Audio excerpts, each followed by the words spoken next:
Colleagues, please take your seat. Members of Standing Committee, take your seats.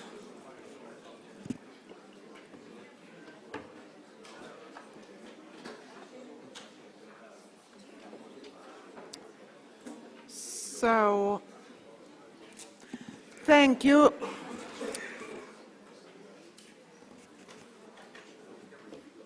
And now some short technical information. This apparatus is very sensitive, so we shouldn't end up in the same situation as last time. I have been told to inform you that every time when you take off this and not use it, put the volume to as low as possible, 0. And then when you listen, put it back. Then you can increase the volume. But if we don't, and this includes all of us, if we don't do that, there will be a problem again. And I'm not sure there will be coffee next time we go out. So I think it's important. Take off, speak, 0, listening, turn on the volume. So, thank you very much, members of the Standing Committee. Now we will return to the speakers list. And I will give the floor once again to Ms. Christine Bader, Swiss delegation. She will be followed by Ms. Vilja Alkinati Abramakiene, head of the Lithuanian delegation. Ms. Christine Bader, Chair, the floor is yours. Thank you. Sehr geehrte Frau Präsidentin, sehr geehrte Damen und Herren, liebe Kolleginnen und Kollegen! Der OSZE-Raum durchlebt derzeit besonders düstere Stunden. Der illegale und illegitime Angriffskrieg, den Russland in der Ukraine entfesselt hat, verurteilt die Schweiz vorbehaltlos und aufs Schärfste. In diesem Sinne teilt die Schweizer Delegation natürlich die Bedenken des Unterausschusses und wir verstehen die Argumente sehr gut. Nichtsdestotrotz kann der uns heute vorliegende Vorschlag längerfristig zu negativen Folgen führen. Mit der Annahme dieses Vorschlags verpflichten wir nicht nur unsere Parlamentarische Versammlung. Wir riskieren auch, die OSZE als Ganzes zu schwächen, indem wir einen Kaskadeneffekt auslösen, den wir nicht mehr eindämmen können.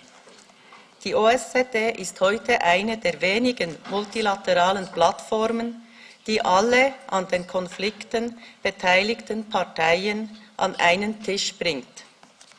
Die historische Mission der OSZE sowie unsere eigene Mission beruhen auf diesem unerschütterlichen Willen zum Dialog, so schwierig und unerträglich dieser derzeit auch sein mag. Daher muss die Möglichkeit des Dialogs zu jeder Zeit und unter allen Umständen erhalten bleiben in unserer Versammlung sowie in allen weiteren OSZE-Gremien. Liebe Kolleginnen und Kollegen, die Schrecken bewaffneter Konflikte werden uns täglich vor Augen geführt. Angesichts dessen dürfen wir nicht aufgeben und einen Auftrag, der zu unseren Kernaufgaben gehört und über die Zukunft unserer Institution entscheiden könnte, einem Überwachungsausschuss übertragen. Aus diesem Grund fordere ich Sie, liebe Kolleginnen und Kollegen, auf, den Änderungsantrag des Unterausschusses abzulehnen.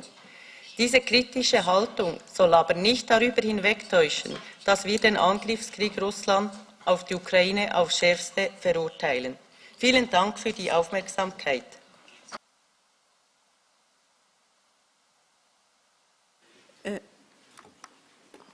Thank you, Ms. Christine Bader. Now I will give the floor to Ms. Vilja Alkenate, head of the Lithuanian delegation. She will be followed by Mr. Christian Vigenen, head of the Bulgarian delegation. Ms. Vilja Alkenate Abamakine, the floor is yours. Thank you. Thank you, Madam President. Dear Standing Committee members, I'm sure that we cannot put the procedure above the truth and false diplomacy above consciousness. I'm sure that consensus is less valuable as consciousness. We must develop zero-tolerance atmosphere within OSCE for any crime of aggression, for any violation of OSCE principles. Any OSCE state that might be thinking to go this way, Russian way, must understand it will be nothing else but a shortcut to becoming an international pariah. It shall be clear that such aggression will bring no gains, but only losses, political and economical. Terrorist state should be isolated until it changes its behavior.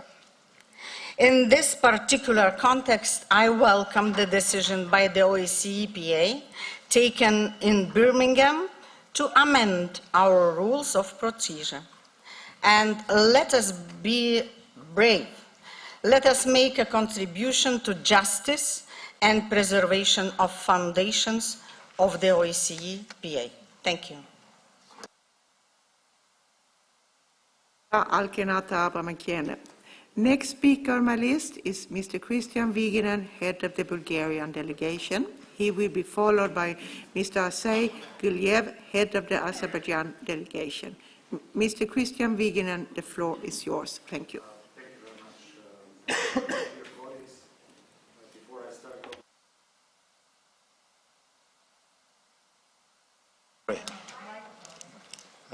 Thank you, Margareta. Dear colleagues, before I start with the topic on the rules of procedure, I would like to remind all of you that today is the International Day for the Elimination of Violence Against Women. So we need to continue and work really hard on this topic because it becomes very sensitive in many of our countries. So just to mention that there are other important topics as well. Thank you. Secondly, I would like to apologize on behalf of the Bulgarian delegation about the fact that we couldn't host the autumn assembly of our OSCE Parliamentary Assembly, or the autumn session. Although we were not, it was not because of us, but we couldn't do it. But I see that our Polish colleagues did an excellent job, and I would like to thank them that they have saved the autumn session, so we feel less guilty because we still had such a good autumn assembly. Then on the rules of procedure, just few remarks. I would like to say that I have no mandate as a representative of the Bulgarian delegation to vote either way on this issue, but I can share some thoughts on that topic. Why? Because we have a newly elected assembly, we have not reconfirmed the delegation, so I act as a member still, re-elected as member of parliament, but the new delegation will be voted maybe in 2 or 3 weeks, and we couldn't take a decision specifically on that topic. But I would like to say that there is no delegation, I think, in the OSCE Parliamentary Assembly that is not condemning this barbaric war of Russia against Ukraine. And we have confirmed that in many decisions that we have taken in the past, already since 2014, but especially after this war started. So from that point of view, whatever we decide today or we decide not to decide today, should not be taken as a kind of withdrawal from our current position so far or somehow softening on any country. I think we need to carefully proceed to these changes. I would have a question also, if I understand correctly, that this rule, Pascal, will have no retroactive application. What does that mean? If it enters into force next year, does that mean that it would not cover the current conflict that has already started and if it's not retroactive, I mean, what does that mean? Just a question. But whatever, I think the first thing that we need to think about is that by adopting this rule, we open the possibility in the future to change a bit the nature of the OSCE Parliamentary Assembly.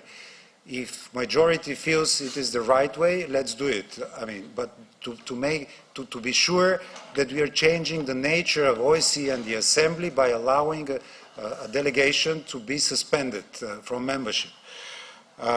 Secondly, I think that if we need to take a decision on this issue, we need to be really unanimous on that. I mean, we need to find the best agreement on this issue, because if such a decision is taken by a vote where some delegations are against, that would show divisions in the Assembly, and in my opinion, that would play more in favor of those who are to be punished because of their behavior, because they will use that strongly to show that there are divisions within the Assembly on that issue, which is actually not true, because we condemn strongly everything they did so far, and even more now with this torture against the citizens of Ukraine. I was also thinking about the fact that maybe we need to have some more time to clarify the text of this proposal if we need to adopt it. Two issues are some that I think is a bit questionable from my point of view. First of all, in this rule, it's not clear which body should decide to submit such proposal to the Assembly, because we say the Assembly is taking decision by 2/3, but who should propose that to the Assembly? On such issues, we have to have very clear procedure, how the whole process is being developed until we reach this point. Secondly, I have some objections about the fact that in these rules, in this proposal, it's the President who is establishing the monitoring committee or group, whatever it's called. I think this is a very serious issue, and it should not be the President, because we can end up with, Margareta is not against you, I say it in principle. We can end up with a biased monitoring group which may submit reports which are maybe not that independent. From that point of view, I think the President could propose, but at least Bureau should confirm or should decide about the composition of the monitoring group. And finally, I think we should give us a bit more time on these issues, but maybe also to think about other solutions, how to make clear that any country or delegation could not breach our principles and values and punish, but not to reach to the point that when they're suspended. I just a thought, because we could, for example, introduce ban to submit candidates for elected position, could be banned to even vote, but to give them the possibility to still be present and listen what we say. Because I think this also has certain value. Since we said that we should have a calm discussion, I do not advocate in one way or another, but I think that maybe we need a bit more time to think about those issues and try to reach a consensus on that, and maybe it makes sense after this thorough discussion today to give us this time and to take the final decision during our next meeting, probably in Vienna, or maybe Vienna is the correct time. So these are the thoughts that I wanted to share with you, and I hope that after this discussion we'll come out even stronger and not weaker. Thank you. Thank you very much, Mr. Christian Viginen. I think questions that are raised and need to be answered either by the chair of the Committee of Rules of Procedure or with, if the chair wants, with advice from the International Secretariat. Maybe we should yes, we should collect the yes, we should exactly. That was exactly what I was going to say. Good. Then we agree on that. Thank you. So that will be collected, but continue to raise questions so they can be answered in a good and professional way. Thank you. And now, next speaker on my list is Mr. Sayguliev, head of the Azerbaijan delegation. He will be followed by Mr. John Whittingdale, head of the United Kingdom delegation. Mr. Sayguliev, the floor is yours. Thank you. Thank you, Madam President, dear colleagues. Since I didn't have a chance to thank our Polish host, I am using this opportunity to thank Polish Parliament, particularly our good friend Barbara Bartur, for this great opportunity, taking the gravity of the situation stemming from different crises. I understand that it is not easy to bring such a big delegation here, but of course it is pretty much appreciated. Dear colleagues, I have very carefully listened to all of the speakers previously made.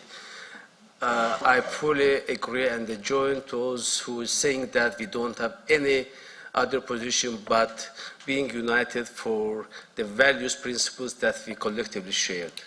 There is no question about giving support to the let's say, respect for sovereignty, territorial integrity, or inviolability of the international recognized borders, or there is no justification for any type of, let's say, manifestation for occupation, aggression, or for committing the war crimes. It is very clear because it is a fundamental principles of the OSCE that we stand on. But of course, there are also some questions that needs to be clarified. You know that we are representing different countries, coming from different geography, having different agenda. It should be understood by all other colleagues. Just to take just my example, I represent Azerbaijan that has been subjected to occupation, aggression, war crimes for about 30 years. Our distinguished rapporteur put the question or the proposal saying that these rules shouldn't have any retroactive effect. What does it mean? It is, according to my understanding, it means that those that have been before, we have to forget about it, which is not fair. Because, for example, if to take the case of Armenian clear aggression, gross violation of the old Helsinki principles and Decalogue, you can see that this still continues. So this is why we are very much, let's say, concerned about that. I am not going to go to say all the others because you have heard during 2 days and what is the real situation. Even the Armenian still keeps its military forces in the area that controlled by the peacekeepers. So this is the question that really needs to be answered.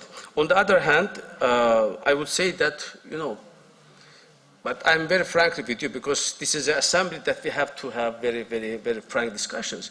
There are 4 resolutions made by the UN Security Council directly condemning or let's say, expressing the position that this Armenian action was the clear violation of the Helsinki Final Act and that it is the aggression and the Armenian military forces have to be withdrawn from the territory. But we are waiting for 30 years.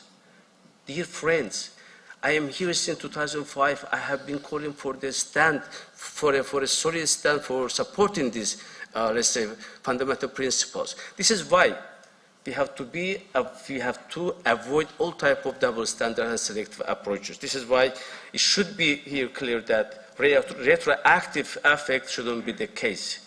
So all participating states should be treated equally, regardless of the geography, size, population, religions, I don't know, other belonging. So another issue, maybe it could be also connected to the, you know, the language or the legal basis of the let's say, supplementary item. I think it also should be clear because, of course, in our all, let's say, resolutions, since the war in Ukraine has started, we have expressed unambiguous support to Ukraine, and of course, we have supported Ukrainian territorial integrity, sovereignty, but also, I think, Madam President, we have to make sure that which base is going to be applied, legal base, and how should be accepted by that in order to avoid any other further, let's say, discussion that could lead to unnecessary debates. So having said that, of course, I also think that maybe we have to work on that very carefully, thoroughly, and in order to make sure that everyone around this table or the hall is comfortable, and of course the main principle is supported by any way. Concerning any changes, amendments to the rules, of course, I think we have been talking for many years that we need to, let's say, improve the rules, of course, but the way that we are going to do it really needs to be clarified, and we have to make sure that the changes will serve to the best interest of the Assembly. Thank you, Madam President. Thank you, Mr. Say-Gullier. Next speaker on my list is Mr. John Whittingdale, head of the United Kingdom delegation. He will be followed by Mr. Dimitris Markopoulos, head of the Greek delegation. Mr. John Whittingdale, the floor is yours. Thank you. Thank you, Madam President.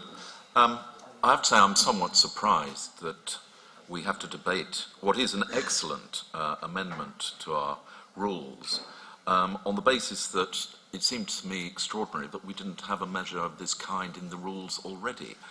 It is very strange that a body which is based upon adherence to a number of principles has no ability to take action against a member of the Assembly who flagrantly breaches all of those principles.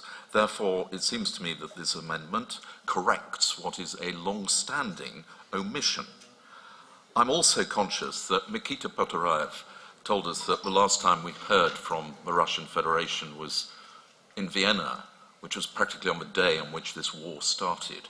I believe in dialogue, but I have to say, having listened to the Russian Federation in Vienna, it seems to me that dialogue is not going to produce a solution. There is no meeting of minds. And since Vienna, we have met in Birmingham, in my country, and we now meet in Warsaw, in Poland. And on each occasion, the Russian Federation has not been present.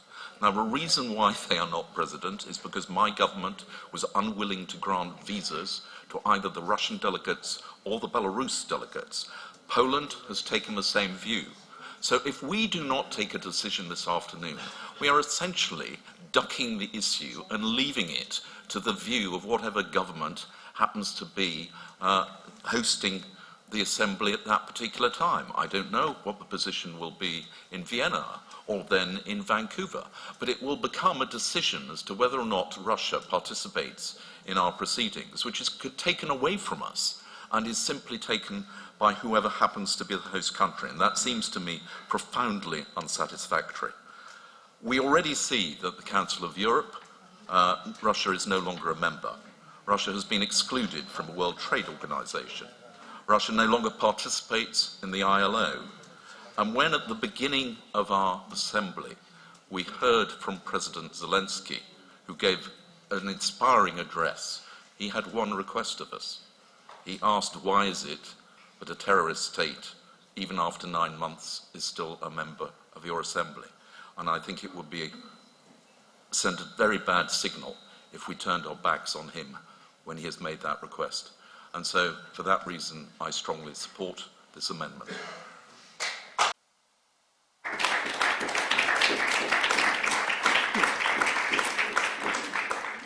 Thank you, Mr. John Whittingdale. Next speaker on my list is Mr. Dimitris Markopoulos, head of the Greek delegation. He will be followed by Mr. Robin Wagner, head of the German delegation. Mr. Dimitris Markopoulos, the floor is yours. Thank you.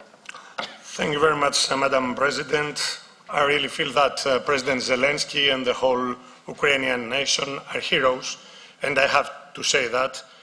Greece clearly and without second thought stood above Ukraine and against Russia, clearly. We sent to Kiev not only medical equipment, but also weapon systems. Greek banks denied to accept money from Russian oligarchs. Other neighbor countries' banks accepted the money. We lost 2 or more million tourists this year from Russia. Greek ships abandoned Russian ports. Clearly, Russia is on the wrong side of history. I have to clarify, Greece has strong religious and economic ties with Russia. However, these ties do not prevent us from clarifying what is right. And now, right is to stand Ukraine. But what we have to clarify is that dialogue is the only alternative. For this reason, we're cautious with this amendment because we want to give an open chance, a corridor of diplomacy. Just a last corridor, but dialogue has to be an option. If, in any case, the amendment is deemed necessary by the body, we will insist as a country that has to be a corresponding provision in this, not only for the countries that are attacking other member states, but also for countries that threaten other member states with an attack. Thank you very much. Thank you, Mr. Dimitris Markopoulos. Next speaker is Mr. Robin Wagner, head of the German delegation.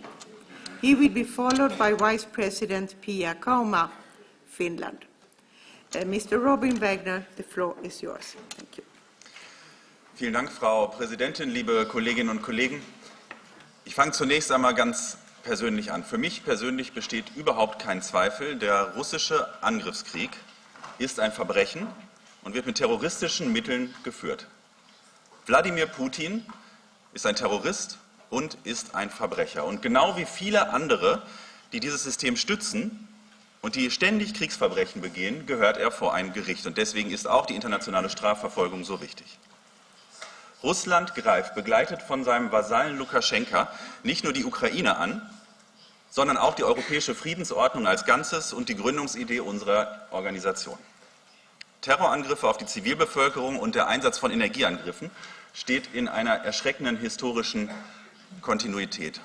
Und genau deswegen habe ich auch gerade heute einen Antrag auf den Weg gebracht im Bundestag und erarbeitet und ihn zusammen als Grüne mit den Sozialdemokraten, den Liberalen und den Konservativen, also einer breiten Mehrheit im Deutschen Bundestag aus der demokratischen Mitte heraus, der eine starke historisch-politische Einordnung des Holodomor als Völkermord beinhaltet.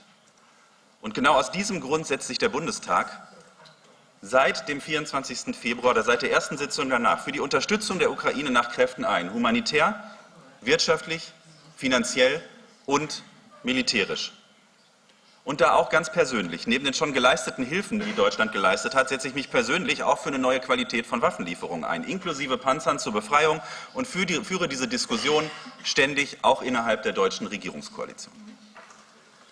Wir hatten eine abwägende und viele Aspekte betrachtende Debatte innerhalb der deutschen Delegation zum vorliegenden Antrag. Während einerseits die russischen Verbrechen und die russischen Lügen, die auch in Foren wie diesem verbreitet werden und in jedem anderen Gespräch, was man führt, sehr schwer ins Gewicht fallen, steht andererseits bei uns sehr deutlich die Sorge an um die OSZE als breites Forum für den europäischen Frieden, das im Gegensatz der Systeme im letzten Kalten Krieg begründet wurde. Die OSZE, die Idee der OSZE entstand in der Konfrontation zwischen demokratischen Staaten und der Sowjetunion in einem sehr breiten Konflikt damals. Und dessen Rolle und Zusammensetzung in der zukünftigen, wahrscheinlich wird man eher Konfliktordnung sagen müssen und nicht Friedensordnung, aber hoffen wir, so viel Frieden wie möglich dabei zu haben, aber in der zukünftigen Ordnung sorgfältig betrachtet werden muss. Welche Orte werden wir in Zukunft brauchen für den breiten Austausch, auch mit denen, die die Friedensordnung selber mit Füßen treten? Welche Orte brauchen wir, um die offene Bühne zu haben, um genau diese Staaten mit ihren Verbrechen zu konfrontieren? Und während Russland destruktiv gegen die OSZE vorgeht und sie delegitimieren will, brauchen wir einen Umgang, der der Realität multilateraler Staaten auf unserem Kontinent entspricht. Denn das ist die Überzeugung, mit der wir in die Lösung, in die Suche nach europäischem Frieden reingehen. Ein multilateraler Ansatz dabei. Wir müssen intensiv die OSZE als breites Forum betrachten und wir müssen gleichzeitig die Notwendigkeit aufgreifen, zu verhindern, dass destruktives Verhalten nicht Positionierung in der OSZE verhindert und dafür die richtigen Wege finden. Aber vielleicht, das ist ja eben schon vom Kollegen aus Bulgarien angesprochen, vielleicht gibt es ja Wege, in denen man das mit einem Ruhen des Stimmrechts beispielsweise umsetzen kann.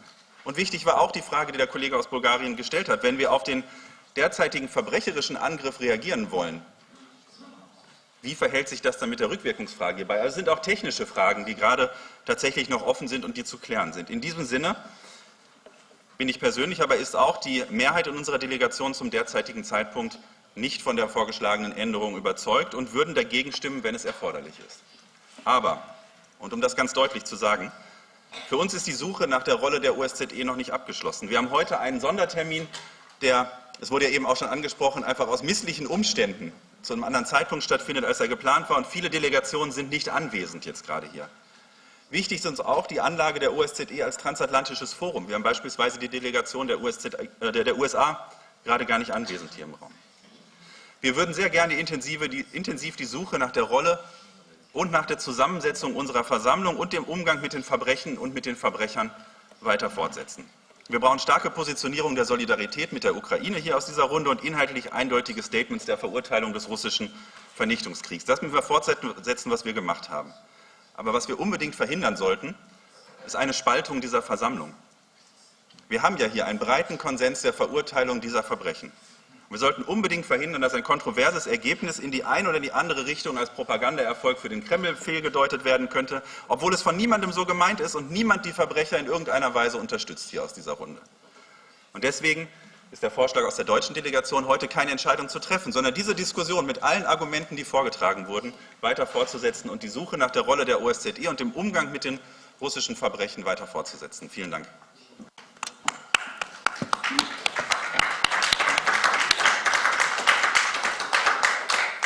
Thank you, Mr. Robin Wagner.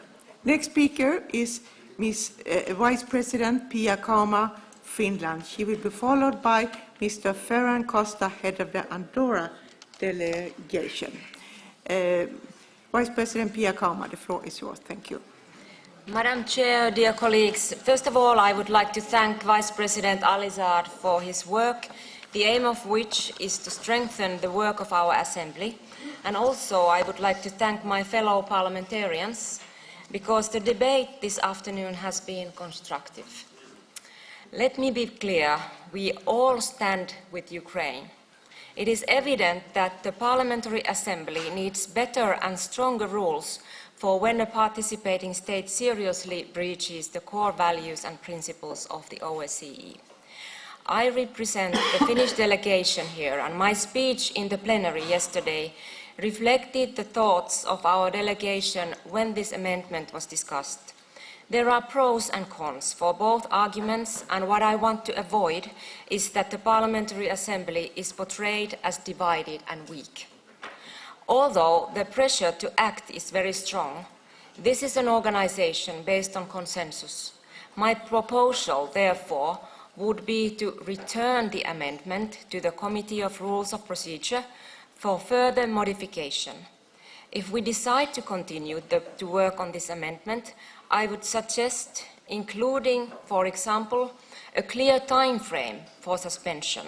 Let's say 1 year, after which the Standing Committee would evaluate it and make a decision on whether or not to continue it.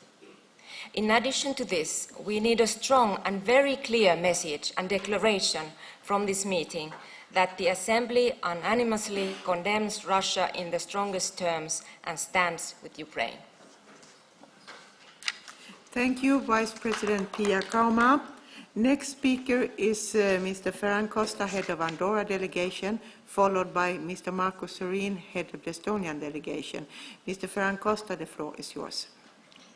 Madam President, Andorra condemns in the strongest possible terms the continued Russian aggression against Ukraine that remains a serious threat to security and stability in Europe. It is a flagrant violation of the principles of international law and gravely endangers the international rules-based order. We support Ukraine's independence, sovereignty, and territorial integrity within its international recognized borders, and we express solidarity with the people and the government of Ukraine. Andorra hosts currently 316 refugees from Ukraine fleeing the horror of war, 316 refugees that account for 0.39% of the whole population of our country. Additionally, the government of Andorra joined the European Union policy on sanctions against Russia and Belarus. Russia's war must stop. International law and international humanitarian law must be respected, and justice through accountability must be guaranteed. In this context, allow me to reiterate Andorra's firm commitment towards an effective and inclusive multilateralism based on cooperation and dialogue, fully respecting the principles and commitments established. Therefore, I make an appeal to return to the diplomatic path. Dialogue must prevail. It is our collective responsibility to make full use of all platforms for dialogue and ensure that all involved actors in conflict situations have a seat on the table. It is our responsibility to put an end to the suffering of the civil population and work together for a sustainable peace, security, development, and well-being. Thank you. Thank you, Mr. Ferran Costa. Next speaker is Mr. Marco Sorin, head of Estonian delegation. He will be followed by Mr. Charles Magou, head of the Luxembourg delegation. Mr. Marco Sorin, the floor is yours. Thank you. Thank you, Madam Chair. Dear colleagues, I want to thank every member in this Polish Senate hall. It is clear and understandable that we have different opinions and different expectations, but the core values of this organization are cooperation and security. These values should be shared by every member. We have the aggressor among members of this organization today. What tools have they used until today? If we have an aggressor among us, it makes us similar to them. Do we really share the values with Putin? We cannot change the past, but we can change the future. The world has changed. We should change as well. The suspension is not the game changer. It is not even real punishment, but this is the message. We don't take any possibility for negotiations, but this is our message to our people in our countries. The message also to Russia that we do not share the values they have. Do they even have some values? If argument is that OSCE is the forum or platform for debates and dialogue, then I have just one question. Have Russia used this platform in any form? Just yesterday, when we sat here, Russia shot 49 rockets on Kherson and killed at least 10 civilians. We sat and drank coffee. Dear colleagues, this war can only have one result, military victory of Ukraine. I think the biggest concern is not that Ukrainian people will stop fighting, but the rest of the world will. Let's prove I'm wrong. As long as we act together, I have no doubt that democracy, justice and peace will prevail. Slava Ukraini, thank you for attention. Slava.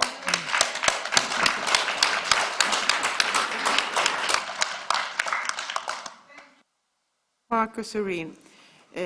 Next speaker is Mr. Charles Magou, head of the Luxembourg delegation, followed by Vice President Pierre-Jean Pons, head of the Spain delegation.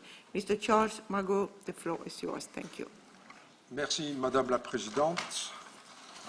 Chers collègues, mon intervention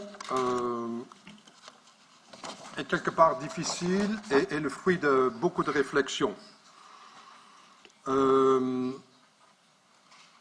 Je voudrais d'abord dire merci à M. Alizard et à toute son équipe qui a effectivement, comme je viens d'échanger avec lui lors de notre pause café, accompli la mission qui a été formulée à Birmingham. D'accord. Ça faisait à peu près consensus, mais je crois qu'aujourd'hui, il n'y a pas consensus sur le résultat de l'amendement qui vient d'être proposé. Je rejoins en de nombreux points mes prédécesseurs suisses, bulgares, allemands, sur notamment la plateforme que constitue l'OSCE au niveau multilatéral. Presque tous les pays de ce forum ont pris des positions claires et nettes en faveur de l'Ukraine, y compris le mien.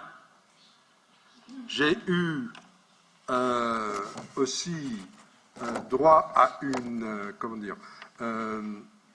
à un discours du président Zelensky dans notre Chambre des députés, et il n'y avait pas eu unanimité, mais un large accord sur les positions de soutien de l'Ukraine, notamment en termes de nombre par habitant. Énormément d'Ukrainiens ont trouvé refuge dans mon pays. Imaginons aussi la mise en application de cet amendement qui risque quand même de créer des conflits à l'intérieur d'une assemblée où on continue normalement, on ne finit jamais de discuter, même si c'est pour acter des désaccords. En appliquant, le cas échéant, l'amendement en question, nous allons dans une direction où on établit des rapports de force, de suspension ou de non-suspension, et est-ce qu'il n'y a pas risque d'une politisation de notre Assemblée que nous ne voulons pas? Et des rapports de force d'aujourd'hui peuvent changer demain. Et je crois que ce forum-ci est une place où on peut continuer à discuter, et je suis d'accord que la Russie a été bannie des institutions dont vous avez déjà parlé, Conseil de l'Europe, l'ILO et la Welthandelsorganisation, que voilà. Mais gardons, s'il vous plaît, des places du multilatéralisme sans être naïfs.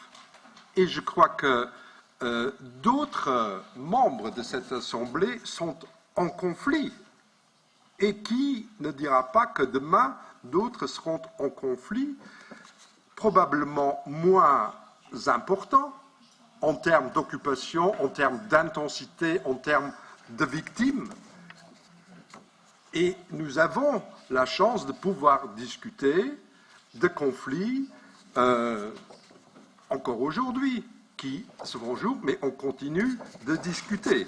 Et donc, je constate, même maintenant, en n'étant pas le dernier intervenant, qu'il n'y a pas consensus aujourd'hui, et je rejoins la position allemande, justement, que nous ne pouvons pas trouver de consensus et de suspendre donc le vote sur cet amendement, en rejoignant aussi ce qu'a dit le délégué bulgare, avec à réfléchir sur d'autres mesures que la suspension, de ne pas pouvoir nommer, de ne pas pouvoir voter momentanément, mais qu'à l'intérieur de cette Assemblée, ceux qui sont agresseurs continuent d'être en discussion et ne peuvent pas échapper au dialogue. Et je rejoins aussi ce qui a été dit par le collègue anglais, la question des visas, de la présence, de la non-présence des uns et des autres ici ne peut pas être à la merci de l'État et des gouvernements en place où a lieu la session. Je sais que les Autrichiens, par exemple, ne vont pas appliquer parce qu'ils ont l'habitude, en étant un pays hôte d'institutions de l'ONU, Et justement, c'est le lieu où la diplomatie et le multilatéralisme peuvent continuer à exister. Je vous remercie.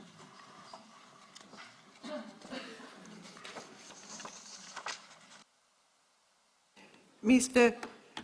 Charles Magot. Next speaker is Vice President Joan Pons, head of Spanish delegation. He will be followed by Dr. Heidi Fry, head of the Canadian delegation. Vice President Joan Pons, the floor is yours. Thank you. Thank you, Madam President. And si vous me permettez, je voudrais d'abord remercier M. Pascal Alizard par son travail qu'il a été fait pendant ces derniers mois. Donc, je trouve que c'est un excellent travail. Mais je voudrais d'abord parler en espagnol et deuxièmement dire trois choses sur la dimension morale, sur les dilemmas politiques et sur la gouvernance. Et par ailleurs, je vais poser des questions au secrétariat pour que le secrétariat essaye de répondre à mes questions, à mes doutes par rapport a ese proceso. En primer lugar, como jefe de la delegación española, me gustaría decir que España va a ostentar la presidencia a partir del segundo semestre del 2023 y que la primera preocupación de España es y va a ser el conflicto de Ucrania.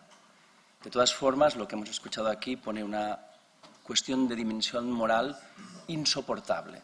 Es insoportable estar aquí debatiendo sobre esto mientras nuestros colegas ucranianos tienen a sus familias, tienen a su gente sufriendo. Es una dimensión moral insoportable. Pero al mismo tiempo, quiero contestar, como lo ha dicho el secretario general Montela, sobre una cierta respuesta a partir de la unidad. La mejor respuesta a Rusia es la unidad. Y yo creo que la comunidad internacional lo ha hecho desde la unidad de una forma proporcional. Como país miembro de la OTAN la semana pasada escuché que esa idea ha sido fundamental. Me gustaría también decir que el G20 ha condenado de una forma contundente. Hay que decir que el señor Lavrov también estuvo en Bali durante esa cumbre. Y me pregunto si eso no era también necesario. Entonces, sí que me gustaría dar esa respuesta, en primer lugar, positiva, porque es una respuesta que en otras crisis no se ha producido desde esa unidad. Segundo, el dilema político al que estamos encontrándonos. Y me sumo un poco a lo que han dicho algunas delegaciones. Es esa idea de que, es decir, nosotros somos una asamblea política, una asamblea que representa a los parlamentos de todos los países miembros. Creo que el objetivo, la finalidad es el diálogo, pese al adversario. Algunos informes que he estado leyendo sobre el destino en la OSCE nos dicen que estamos en una profunda crisis existencial y ya en una situación de casi residual. De la OTAN se decía lo mismo hasta antes de la guerra de Ucrania. Por tanto, de lo que hagamos en estos meses depende el futuro. Por tanto, creo que como dilema político vale la pena que reflexionemos. Y en tercer lugar, me gustaría hablar de la gobernanza y de la legitimidad. Creo que como parlamentarios, cuando, por ejemplo, en nuestro Parlamento presentamos una ley, se puede ir al Constitucional, un grupo de parlamentarios puede ir al Tribunal Constitucional y cuestionar si esa ley está de acuerdo con la Constitución. Por tanto, a mí me gustaría preguntarle al secretariado algunas preguntas que también tienen que ver con, o también puede responder el señor Pascal Alizard. En primer lugar, ¿por qué estamos hablando de suspensión y no estamos hablando de expulsión? Me gustaría saber por qué. En segundo lugar, ¿por qué hablamos de un informe anual? ¿Por qué no se puede hacer semanal o mensual? ¿Quién es el encargado de hacer esos informes? ¿A quién se encarga eso? Y me gustaría, a partir del principio del derecho a la audiencia, incluso los culpables tienen, y los criminales, y los genocidas, y los que han cometido crímenes de guerra, tienen derecho a un proceso justo, porque si no caemos en lo que son ahora mismo algunas democracias iliberales. Por tanto, incluso los mayores criminales de guerra tienen derecho a un proceso, y si puede ser que sea justo. Por tanto, mi pregunta es, ¿Se puede suspender a un país que tiene en teoría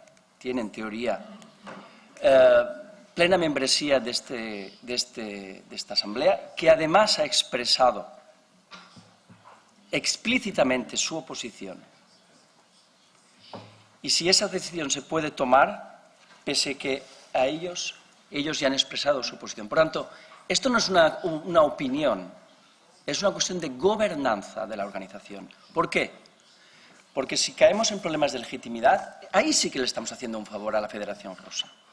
Como organización le estamos haciendo un favor. Por tanto, no tengo ninguna duda de lo insoportable de la dimensión moral, ninguna. Tengo clarísimo que se ha respondido desde la unidad. Creo que el problema político es el elefante en la habitación. ¿Cómo resolvemos eso? Es evidente, pero no solamente con Rusia y Ucrania. Hay otros miembros en la sala que ya lo han expresado. Y, por último, sí que me gustaría saber el tema de la legitimidad y la gobernanza. Le agradezco que me haya dado la palabra. Gracias. Thank you, Mr. Per John Pons. Next speaker is Dr. Heidi Frey, head of the Canadian delegation. She will be followed by Ms. Paula Cordoso, head of the Portugal delegation. Dr. Heidi Frey, the floor is yours. Thank you. Thank you very much, Madam President.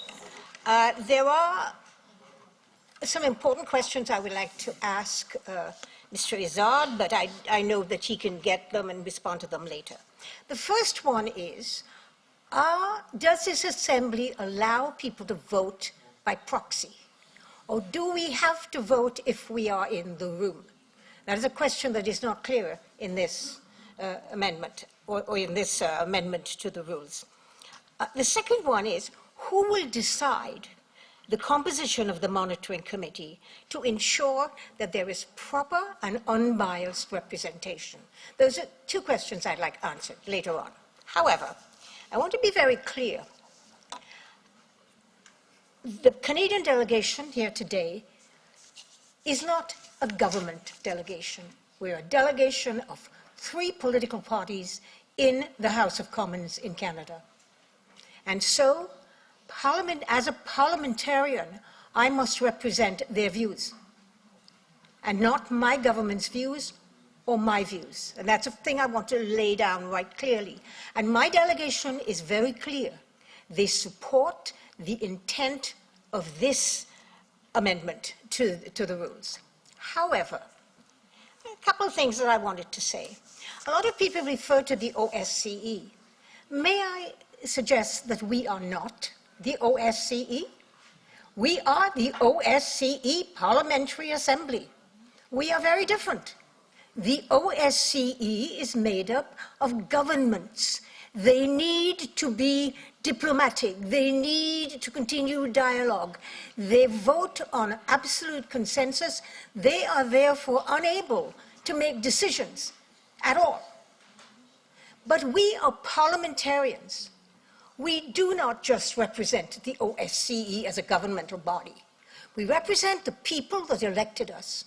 We in this room know that we have different points of view. In my parliament in Canada, decisions are not made by consensus.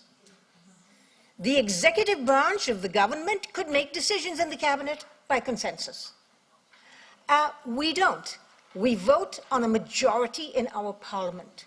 If we have a bill, if we have a motion, regardless of what we present, the majority will win the day. We heard from the majority, or in fact, I am told, unanimous agreement at Birmingham from our Parliamentary Assembly that they wanted the rules to be changed. And so this is what we're doing here. All right? The question, however, is, does this body, as a standing committee, have the right to disagree with the majority decision of our Parliamentary Assembly? Is that the way parliaments work? So that's a question I want to place in front of everyone. I believe that we have, and everyone has rightly said, we are actually at an impasse. If we put this resolution to the vote and it fails, I don't care how you spin it. The message is going to be that we are divided. If we don't put the vote today, people are going to say we are weak-kneed, but we do have a problem. We vote in assembly for a majority, and we are voting at the standing committee on a consensus -1. Why do we have this complete discrepancy in our voting system?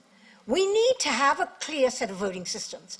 Standing committee should vote based on a majority, not on this kind of dichotomy, because it has put us in a very difficult situation.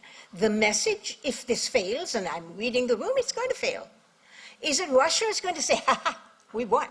Look at you guys, you can't agree to anything. We rule, okay? Now, I mean, that's a sort of like, I don't want to descend into emotionalism and that kind of thing, but that's exactly what's going to happen. But if we don't do it, will the Parliamentary Assembly accuse us of not listening to our own Parliamentary Assembly? These are really difficult questions to answer. There is no quick and dirty answer. I would like to suggest that for a moment we move away from what I consider to be procedural decisions and rules-based decisions, and just for one simple moment, think about it. You are all sitting in this room. If your country was being bombed, if every single day you watched your citizens being murdered, would you want to be in the same room with the person who is doing that? You don't have to be politicians to answer that question. You just have to be members of any community. If there is a serial killer, if there's a murderer, if there's somebody going around killing people, you live in fear. Do you want to sit in the same room with that person and have coffee? No. So we have to find a resolution to this impasse. For me, I think the first step we have to make is to change the rules that decide we do consensus -1. We have to vote like a parliamentary body and go with majority, both at the Standing Committee and at the Parliamentary Assembly. That has to be a consistency in the way we perform.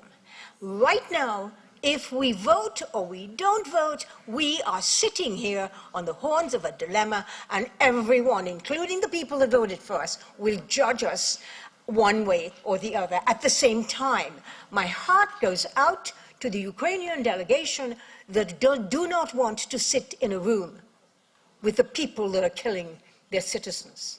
At the same time, they may say, hey, if you guys don't want to vote on this, we're leaving. I don't consider that to be blackmail. We're not talking about chess. We're not talking about games. We're not talking about, you move first and I move second and this is the way we do it. We're talking about real murder. We're talking about somebody who is saying, you're killing me every day. I don't want to be in the same room with you, so I will leave the assembly if you're going to keep sitting in the room. Now, we don't want that either. That diminishes the Parliamentary Assembly. So we need to change the rules of voting at Standing Committee, which we cannot do right now, but we can suggest that that happens. And then we need to reconsider this motion that is brought to us, which I think its intent is excellent, and look at how we can amend it in such a way that we can be strong in our decision-making, not be divided. Everybody in this room stands with Ukraine. Yes, but you can't say words only matter. You cannot say, I stand with you, but then you walk away when somebody is going to be aggressive towards you. We have to be consistent, but we cannot be because of this dilemma we face. And I would like to suggest that we amend the way we vote on this committee at some point, whether it's in Vienna or otherwise, and then we look at voting for this amendment and hope that, and I will tell you now that in Vancouver we will not give visas to Russia and Belarus to come. We're very clear on that. They will not come into our country. So you can say what's going to happen. The question is this, as somebody put, is this going to be based on the decision of every individual nation state? Or do we have a set of rules that we're all going to agree to and that we all go by? This aggressor has broken every single principle of the Helsinki Final Act. Every single one, and we're sitting here and we're talking about it. We need to have a system in which we can act and be strong and be united in our actions. And we don't have that right now. So how do we move from that to making a decision in Vienna And that is my question. We need to make a decision. How do we do it properly? Make a parliamentary assembly decision of our standing committee who listens to what our assembly tells us and who goes out there and makes a decision in Vienna. Now, I will tell you, however, and this is not blackmail, this is just clear based on principle. If in Vienna, and Vienna has a right now, because we haven't made any decision on our rules, to say we want Russia and Belarus to come, I will tell you now the Canadian delegation will get up and walk out of the room. So we have to stand on something. Canada has been consistent as a country.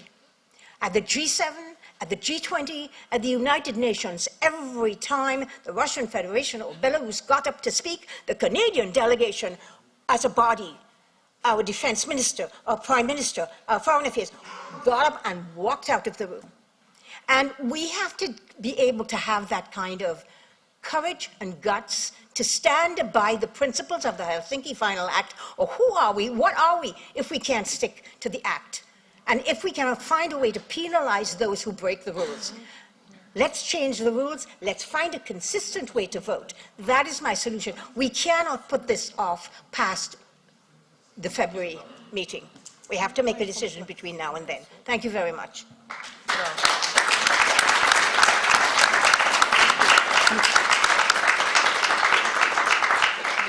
Thank you, Dr. Heidi Frey. This session had to be end 6:30. It's in 27 minutes. So I please ask you to try to limit. I don't want to put an end on the speeches, because I think it's so important that we have this debate. So I just ask you, try to be brief so we can go through all the speakers and also get the remarks and reply from Vice President Pascal Alizard as well as from the Secretariat. Now I will give the floor to the head of the Portuguese delegation, Ms. Paula Cardoso. She will be followed by Ms. Jean Cassel, head of the Irish delegation. Ms. Paula Cardoso, the floor is yours. Thank you. Thank you, Mr. President, dear colleagues. There's one thing that I'm sure. After this war, Europe will never be the same. Clearly, Portugal supports and stands Ukraine and condemns Russia. The lives, the bloodshed, the war crimes, the horror of violence that we are discovering in the cities that are being reconquered, we cannot remain indifferent. We have to condemn Russia in every way. European organizations turned a blind eye to the conflicts that arose. They have not real mechanisms to sanction the aggressor states. The addiction of this rule of procedures deserves one, two or three considerations. The first one, must OSCE give a strong signal of condemnation of Russia's aggression to Ukraine? The answer is yes. That affirmative answer gives us the responsibility for any decisions arising from today's meeting are unanimous. If not so, we all lost, OSCE and Ukraine. If we are not sure to achieve the unanimous, what should we do? Which is the best way to achieve our goal? To be honest, I don't know. Vote today the issue, postpone the vote of the issue. Second consideration, if we go on with the vote and we end it with a non-approval, what are the consequences? What will be the damage? Who wins? Who fails? It's my first time in OSCE. This is a great challenge for me and for the organization as well. But all together make the best decision. Let's change the rules of procedure in a way that not cause as such a dilemma. I'm with the Canadian delegation exactly the same opinion. Perhaps another rules should be changed. Thank you very much. Ms. Paola Cardoso. Next speaker is Ms. Shane Cassels, head of the Irish delegation. She will be followed by Ms. Vice President Irene Charlambidis, head of the Cyprus delegation. Ms. Shane Cassels, the floor is yours. Thank you. Thank you very much, Madam President. In his address yesterday, President Zelensky certainly challenged the OSCE in terms of its rule. He threw down the gauntlet, and only for our Polish friends, the Russian delegation will be sitting here among us this afternoon. Now, I listened with interest to our friends from the Finnish delegation who touched on this matter during yesterday's contributions and spoke with great insightfulness about the value of having people in the room, in this case the representatives of the Russian Parliament. And in the context of the last 2 days, would there have been a value in having members of the Russian Parliament here? And yes, there would. For them to hear the united condemnation of all of us and the world towards their act of terrorism.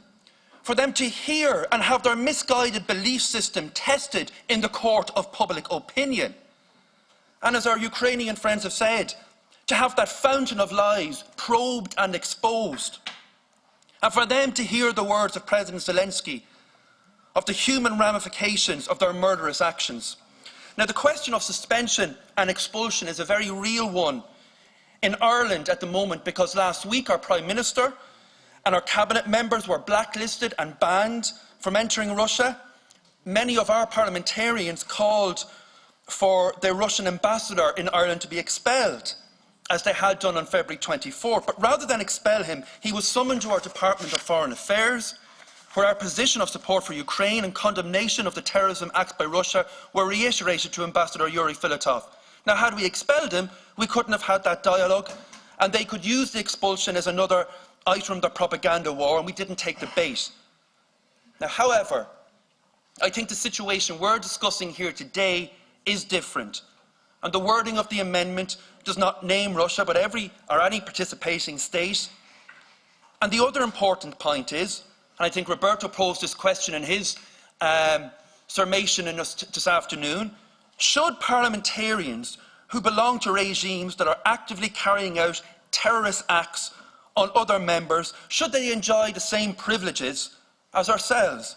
No. No, they should not. And the rationale that has been laid out in the report by Pascal in terms of encouraging a change of policies and, crucially, maintaining dialogue with the Parliament. I think that's a crucial aspect, so that dialogue will be remaining open. I think that's a crucial element in, from Ireland's perspective, supporting this amendment. Now, colleagues, we turned off the lights in the chamber today for 60 seconds for a photo opportunity to pretend like we know what the people in Ukraine are going through. We should have left the lights off for the day. We should have turned the heat off for the day. We should have taken our phones away and our water away. We have no concept of what people are facing on the ground there. And for us to go back and to reword this amendment, would you make it weaker, water it down, reduce its impact and effectiveness? I think we need to support the amendment, to support Ukraine, to support democracy and not terrorism. Thank you. Thank you, Mr. Shane Cassels. Next speaker is Vice President Irene Charlambidis, head of the Cyprus delegation. She will be followed by Treasurer Peter Juul Jensen, head of the Danish delegation. Vice President Irene Charlambidis, the floor is yours. Thank you, Madam President. First of all, I would like to make clear, absolutely clear, that we stand by the Ukrainian people, and we have applied all necessary actions against Russia. I don't think any of our colleagues in this room feels for Russia. Not a single one of us. They have invaded Ukraine. They behaved in a barbarian way, so that's a fact. Second, I would like to thank Vice President Alizar for leading the subcommittee on the rules of procedure and for their efforts to realize the call of our Assembly to find a mechanism for the suspension of a national delegation from the OSCE. Since this amendment was presented, it has been the object of elaborate discussions between colleagues. I would like to note that Cyprus, being a victim of gross and uncorrected violations of the Helsinki Principles and, of course, of the United Nations Charter, can feel the pain of our friends in Ukraine. We know how they feel, trust me. We welcome the possibility of this assembly to judge whether participating states that disregard the Helsinki Principles can jointly contribute to the OSCE's aims and its policies. International organizations need to be able to demand the implementation of their fundamental principles in practice and apply sanctions if they want to be consistent with and credible with what they preach. Cyprus knows all too well the necessity of such legal weapons against revisionist states which participate in proceedings of international organizations as equal partners, despite their appalling record of international law violations. On the other hand, it should be noted that before any decision can be taken to exclude delegations from our Assembly, we have to weigh the benefits and costs of burning bridges and of practically diminishing any possibility for dialogue despite the provision for a monitoring committee. The suspension of any delegation will also lead to the complete alienation of the expelled Parliament from the body of commitments that it has undertaken as a result of its participation in the OSCE. Therefore, the benefits of a possible suspension of a delegation need to be carefully weighed against other possible sanctions. Now, OSCE is a platform for dialogue. And I have to say, I don't know if my colleague from Turkey, the head of delegation of Turkey, is in this room. You know very well that since 2018, I've been in this organization and I have fought with the Turkish delegation.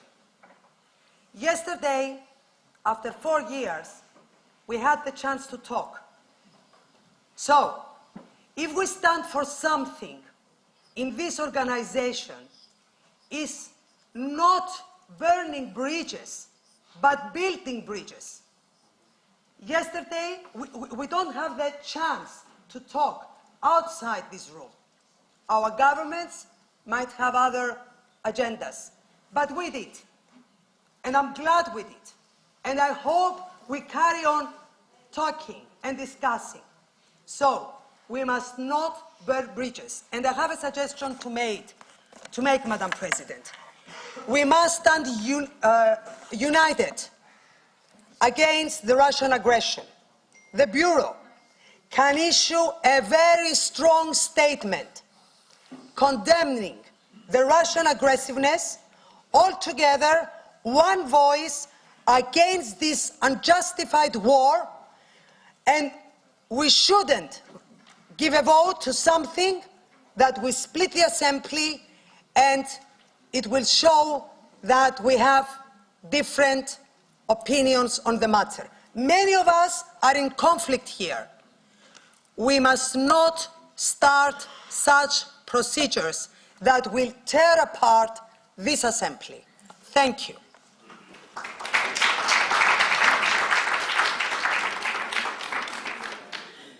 Thank you very much, Vice President Irene Charlambidis. The Secretariat is just started to distribute a paper. This paper statement by the President that I will deliver later. It's done in this way so we don't need to start to negotiate the paper, because if it should be a paper from everybody, it should be negotiated. I know where it will end up, in hours of discussions. Yeah, please. Colleagues, it's a pity that there is no consensus on such simple question. Believe me, there is no easiest thing than to suspend membership of the delegation. Let me show you. Ukrainian delegation suspend its membership in OSCE. When you are ready to discuss with us status of Russian delegation, of war criminals, terrorists, call us. You know where to find us. In Kyiv, under Russian bombs and rockets. Thank you. The debate is not over yet. Nikita, the debate is not over yet. Yes, thank you. Yes. There is more speakers on the list. What I was saying here was just the paper to be distributed, nothing else. Madam President, I think I you would should... like to just to calm down because... Please let me... We cannot understand this answer. It's very peculiar. And I believe that it is for the first time that such a thing is happening. We cannot understand why this thing is happening.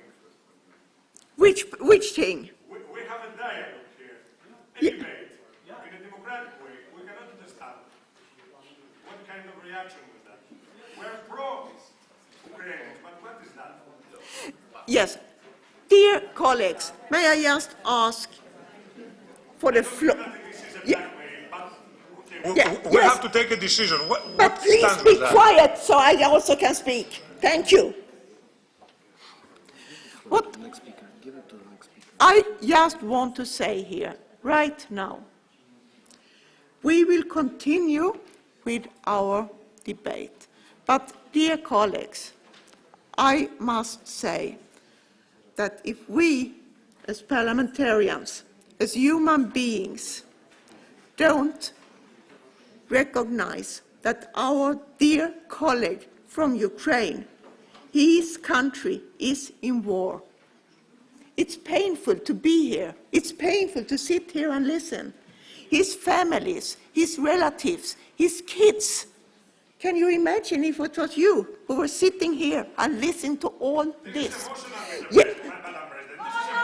Quiet! Quiet! I am trying to speak, and I am trying to hold order, and I am listening to you, and I want this to be a calm and peaceful dialogue. And I expect that you also listen here and respect the order in the room, like everybody else have done here. And we are trying to move forward to find a solution where we can respect each other. And I was just saying a few words here, and I want this debate to continue. I want you, dear heads of delegation, to find a way forward.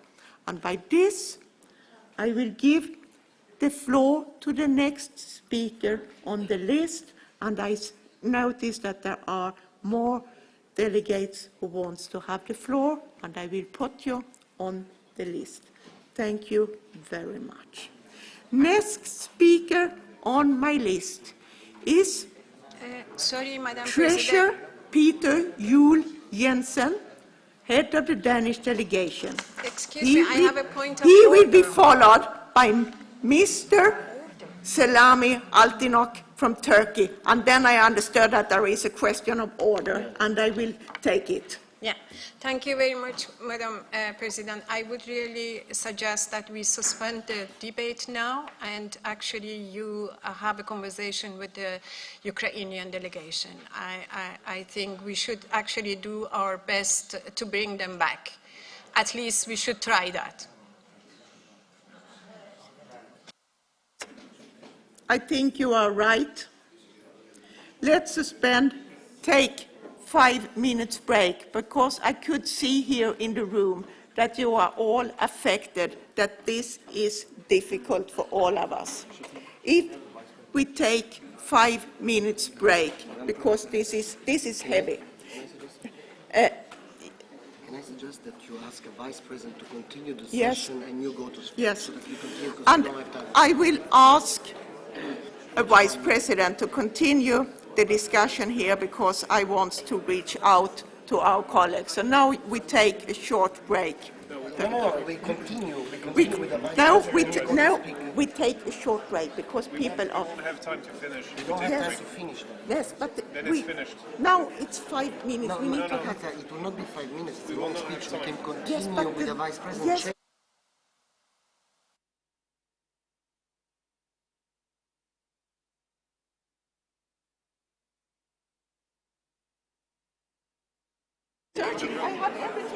Just we're actually going to find the Vice President to continue, so we continue now.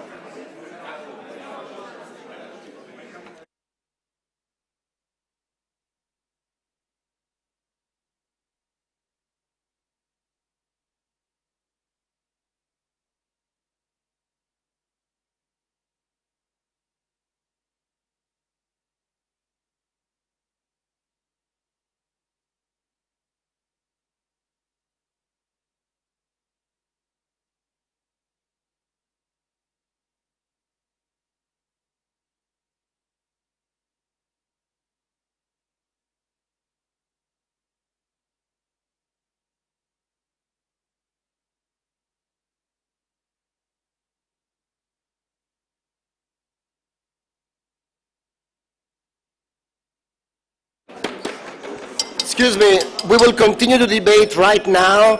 It will be chaired by Vice President Pascal Alizard. The President and myself will go to speak to the Ukrainian delegation so that we can continue. We've managed to receive interpretation until 18:45, and then we can continue until the end of the debate, until everybody has spoken. So everybody will be able to speak until it's exhausted and until a decision is made. But meanwhile, the President and myself will go to speak to the Ukrainians, and Pascal Alizard will chair the rest of the debate. Non, Roberto, je suis président du Rules Committee, je ne peux pas faire les deux. Ah, okay. Soit Reynolds, soit Pia. Pia, you want to chair it yourself?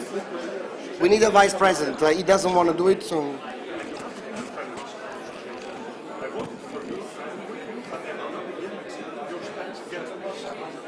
It's exactly what I wanted to avoid. Okay. Yeah, well, we will tell them. Peter, you are the next one. Okay, she'll give you the floor now. It's better we start with Pia chairing the session, and Peter, you start intervening. So we continue with the we list. continue with the list. Loic will assist. So you just have the list here. Forget this.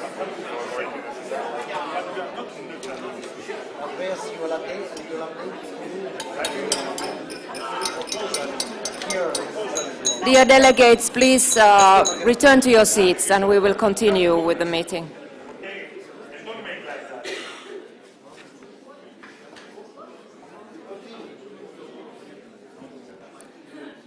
We continue with the debate, and the next one on the list will be Peter Joel Jensen from Denmark, and after that, Selami Altinok from Turkey.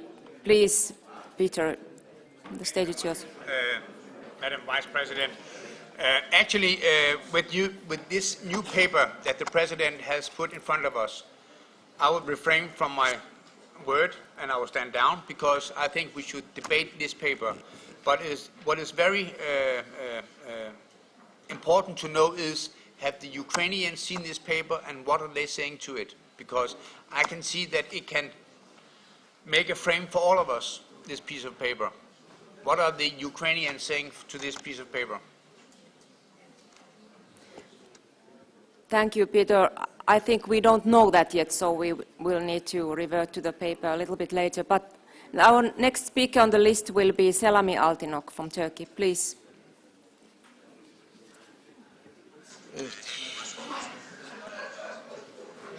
Evet, değerli başkan, değerli meslektaşlarım, hepinize iyi akşamlar diliyorum. Madam President, our head of delegation will speak in Turkish and the translation will follow. He started as Madam President, and dear colleagues, I would like to greet all of you. Bu kadar tartışmadan sonra ve gergin bir ortamdan sonra nasıl konuşulabileceği noktasında çok kendimden emin değilim. I feel a bit insecure how to continue following this tense psychology within this room.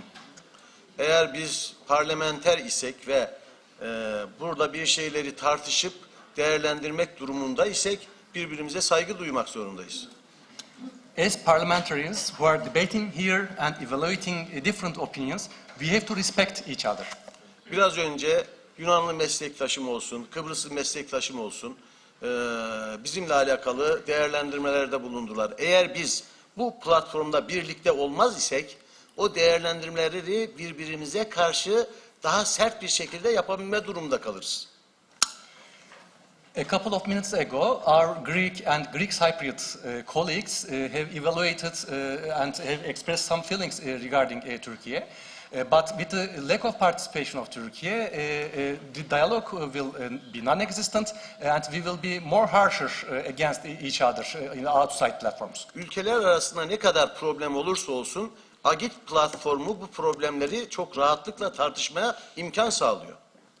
Despite the existence of many problems among participating states, OSCE and OSCPA provides us a platform to convey our different views among each other. Böyle bir oylamada bu kadar 57 ülkeyi böyle bir oylamada ikilemde bırakmaya bence arkadaşlarımızın hakkı yok. It is unnecessary to put all of us, 57 states, to face with a dilemma with putting this motion into voting. Yani şöyle mi düşüneceğiz? Tasarının lehine oy verenler Ukrayna'nın yanında, karşı çıkanlar Rusya'nın yanında mı diye değerlendireceğiz. Should we think as follows? Those who are supporting the motion are in favor of Ukraine, and those who are against the motion are in favor of Russia. Is it the way of understanding? Biz Türkiye olarak bunu kesinlikle kabul etmiyoruz.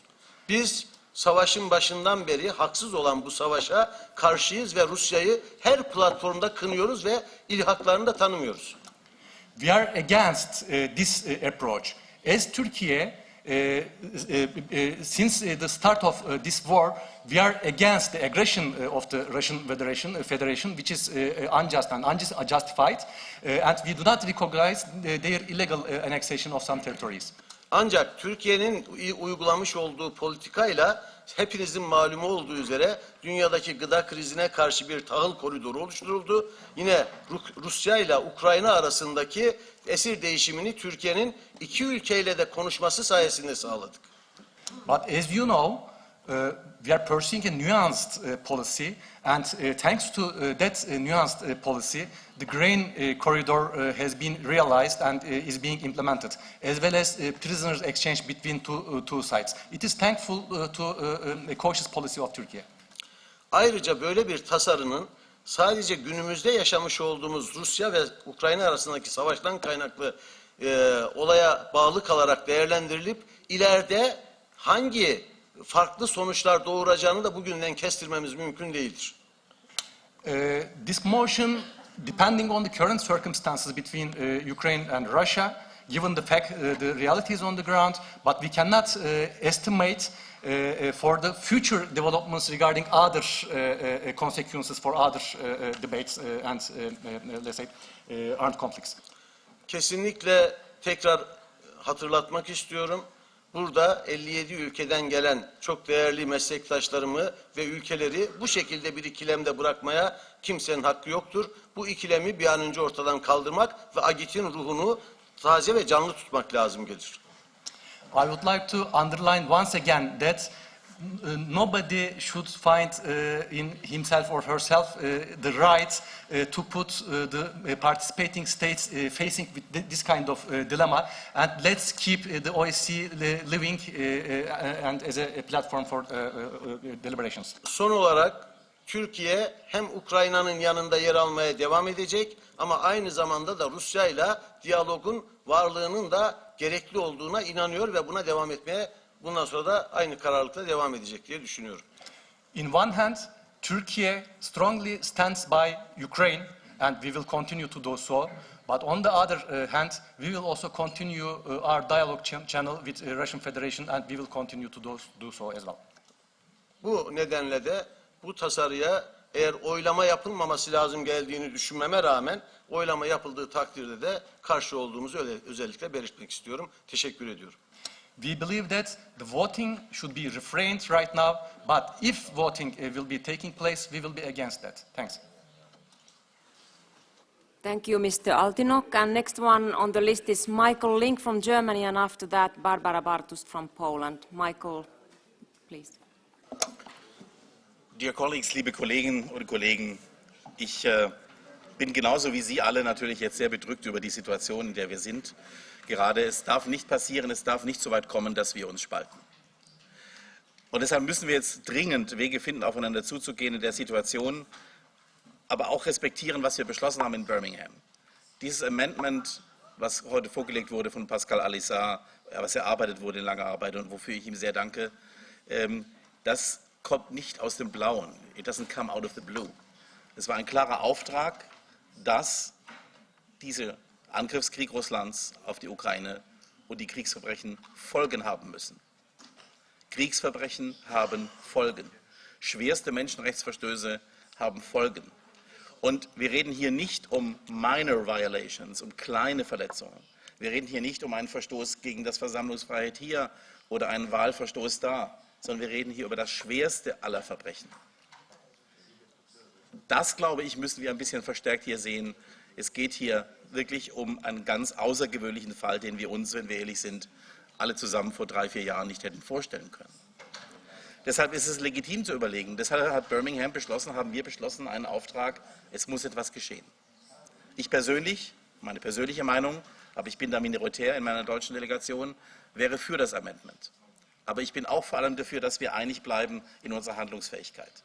Und hier, liebe Freunde, gibt es einen ganz wesentlichen Unterschied. Bitte, das müssen wir sehen zwischen der OSZE und der OSZE-PV. Ich danke Hedi Frey, dass sie darauf hingewiesen hat. Ich bin ein Fan des Dialogs, ich kämpfe für Dialog. Dialog ist immer wichtig. Wir haben das als OSZE-PV getan und die OSZE als solche tut das ganz intensiv. Im Ständigen Rat, im Ministerrat. Und auch wir, auch mit diesem Vorschlag, sind weiter offen für Dialog. Aber wir haben unterschiedliche Rollen in der OSZE, in der Familie der OSZE. Während Wien mit dem Ständigen Rat, während die Institutionen der OSZE, also ODIHR, RFOM, HCMM und natürlich das Sekretariat und die Feldmissionen selbst für alle da sein müssen, auch in Krisen, und es völlig unvorstellbar wäre, dort einen nicht mehr dazu zu nehmen, hat die PV eine politische Rolle. Wir stimmen politisch ab mit Mehrheit unsere Supplementary Items zum Beispiel. Wir wählen mit Mehrheiten unsere Vertreter, unser Büro. Können Sie sich vorstellen, dass wir unter Anwesenheit von teilweise wirklich nachgewiesenen Kriegsverbrechern, dass wir tatsächlich abstimmen mit einem Stimmrecht, wo die anwesend sind, wo sie mitstimmen? Das ist etwas anderes als der Ministerrat und die Dialogforen, die wir haben in der OSZE, in den klassischen Instrumenten. Wir haben Unterschiede zwischen der Parlamentarischen Versammlung und der OSZE als solche. Deshalb ist es aus meiner Sicht auch gerechtfertigt, dass diese Vorgänge Konsequenzen haben müssen in der Parlamentarischen Versammlung.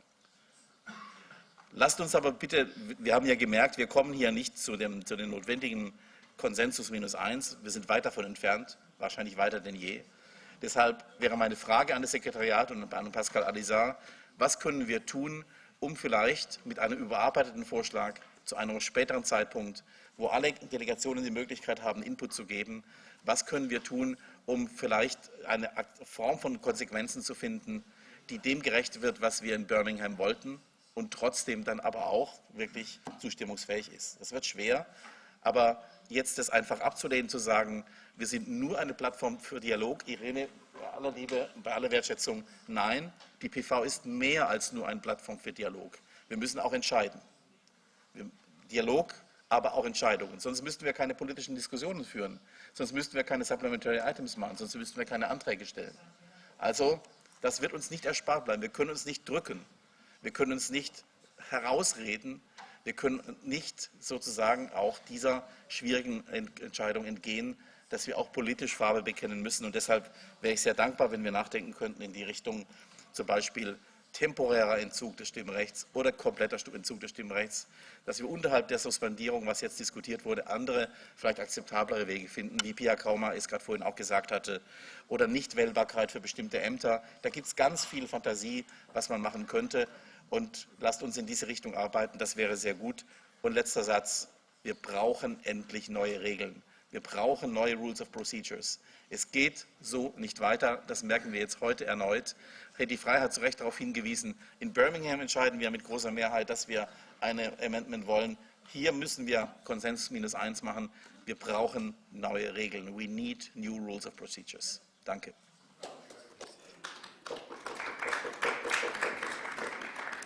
Thank you, Mr. Link. And before we go further, I would like to point out that President Sederfeld and Roberto Montella are meeting with the Ukrainian delegation right now, and hopefully there will be a good outcome of this meeting. And next one on the list is Barbara Bartus from Poland, and after that, Sebastian Gassner from Liechtenstein. Mrs. Bartus. Dziękuję bardzo, Szanowna Pani Przewodnicząca, koleżanki i koledzy. Na początek dziękuję przewodniczącemu Komisji, panu Pascalowi, za wykonanie pracy, którą, tak jak przed chwilą przedstawiciel z Niemiec, delegacji niemieckiej mówił, sami w Birmingham zleciliśmy. Dziękuję też bardzo przewodniczącym delegacji ze Słowacji, Litwy, Kanady, Irlandii za zdecydowany głos za zmianami. Pragnę też powiedzieć, że polska delegacja oczywiście jest za zmianą regulaminu i za możliwością zawieszenia państw agresorów. I to mówię zarówno w imieniu mojej partii rządzącej, jak i opozycji. W tym jesteśmy zgodni, tak jak i zgodnie organizujemy tę sesję. Z wielkim smutkiem przyjmuję obecną debatę, podczas której wszystko wskazuje na to, na przyszłość, nie będzie możliwości zawieszenia państwa agresora. Szwajcaria, przedstawiciel Szwajcarii, pani powiedziała, że przyjęcie poprawki podważyłoby sens OBWE. A ja zadam inne pytanie. Jaki sens ma OBWE, jaki sens ma nasza Organizacja Bezpieczeństwa i Współpracy w Europie, jeżeli o jego kierunkach, o zasadach, które tu kierują, ma decydować takie państwo jak Rosja? Czy państwo sobie wyobrażacie, że jeżeli nie podejmiemy żadnych zmian, to razem z przedstawicielami Dumy rosyjskiej będziemy jeździć na obserwacje wyborów do innych państw i Rosja ma oceniać inne państwa? Rosja przecież nie przestrzega żadnych zasad. Przyznaję się, że nie wyobrażam sobie, żeby Rosja wciąż miała na takich samych zasadach głos w Zgromadzeniu Parlamentarnym OBWE, jak właśnie Ukraina, Mołdawia. Przecież to, co nam ma do powiedzenia Rosja, słyszymy od 2014 roku, kiedy pierwszy raz zaatakowali Ukrainę, kiedy dokonano aneksji Krymu wbrew wszelkim zasadom, wbrew wcześniejszym umowom. Co Rosja ma nam do powiedzenia, słyszeliśmy przecież 24 lutego. To nie było tłumaczenie, to były słowa groźby skierowane do nas. Czy dialog z Rosją zatrzymał Putina i Rosję przed ludobójstwem? Przed tym, co robią w każdy dzień na Ukrainie? Wszyscy Państwo podczas całej naszej debaty tutaj w Warszawie mówicie: wspieramy Ukrainę, ale ja pragnę zapytać, czy nasze wspieranie, nasze rozmowy, nasze debaty, dyskusje, słowa nawet największego potępienia zatrzymały gwałty, ludobójstwo dokonywane przez Rosjan na Ukrainie. Przecież słyszeliśmy, w każdym dniu są atakowane cywilne obiekty. Nie wiem, czy Państwo słyszeliście o tych kobietach gwałconych nawet na oczach dzieci. Teraz słowa oburzenia, bo delegacja Ukrainy wyszła. Szanowni Państwo, mówiliśmy o tym, co jest na Ukrainie. Nie ma prądu, jest zimno, zaczyna się głód. I Państwo uważacie, że na takich zasadach delegacja ukraińska będzie mogła brać dalszy udział w naszych pracach? Więc dzisiaj odpowiedź, czy zmieniamy regulamin, czy nie, to jest odpowiedź, kto na przyszłość nie będzie mógł uczestniczyć w naszych obradach. Czy zostanie poddana pod głosowanie i przyjęta możliwość zawieszania państwa agresora, takiego, który nie przestrzega żadnych zasad. Czy po prostu, nie robiąc nic, zawiesimy sami w uczestnictwie w naszych spotkaniach delegację Ukrainy. Oni naprawdę nie mają czasu już na rozmowy. Oni dzisiaj nie wiedzą, czy jak wrócą do domu, czy w ogóle jak wrócą do domu, czy zastaną wszystkich żywych.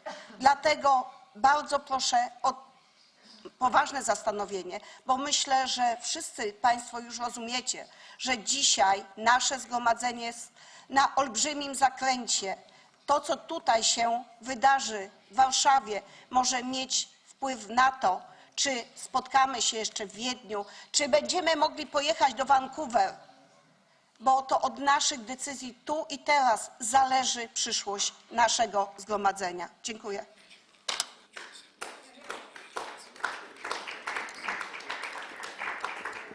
Dear colleagues, we all have so much to say about this issue, but I'm afraid we no longer have interpretation. I think they will be going in a minute or so. So I still have 6 names on the list. So that means that you will be speaking without interpretation in a moment. So the next speaker on the list will be Sebastian Gassner from Liechtenstein, and after that Farah Karimi from Netherlands. Mr. Gassner, the floor is yours. Ja, vielen Dank für das Wort. Sehr geehrte Frau Vorsitzende, geschätzte Parlamentarier. Liechtenstein verurteilt den russischen Angriffskrieg gegen die Ukraine mit all seinen Folgen aufs Schärfste. Es reißt tiefe Wunden in unsere Herzen, das Leid mit ansehen zu müssen, das dieser Krieg in der Ukraine und auf der ganzen Welt auslöst. Umso schwerer fällt es, mit ansehen zu müssen, wie täglich neue Propaganda und Narrative verbreitet werden und die Menschenrechte mit Füßen getreten werden. Doch ich glaube an die Kraft der frei gewählten Parlamentarier und ich bin überzeugt, dass die Parlamentarische Versammlung der OSZE diesen Lügen konsequent entgegentreten wird.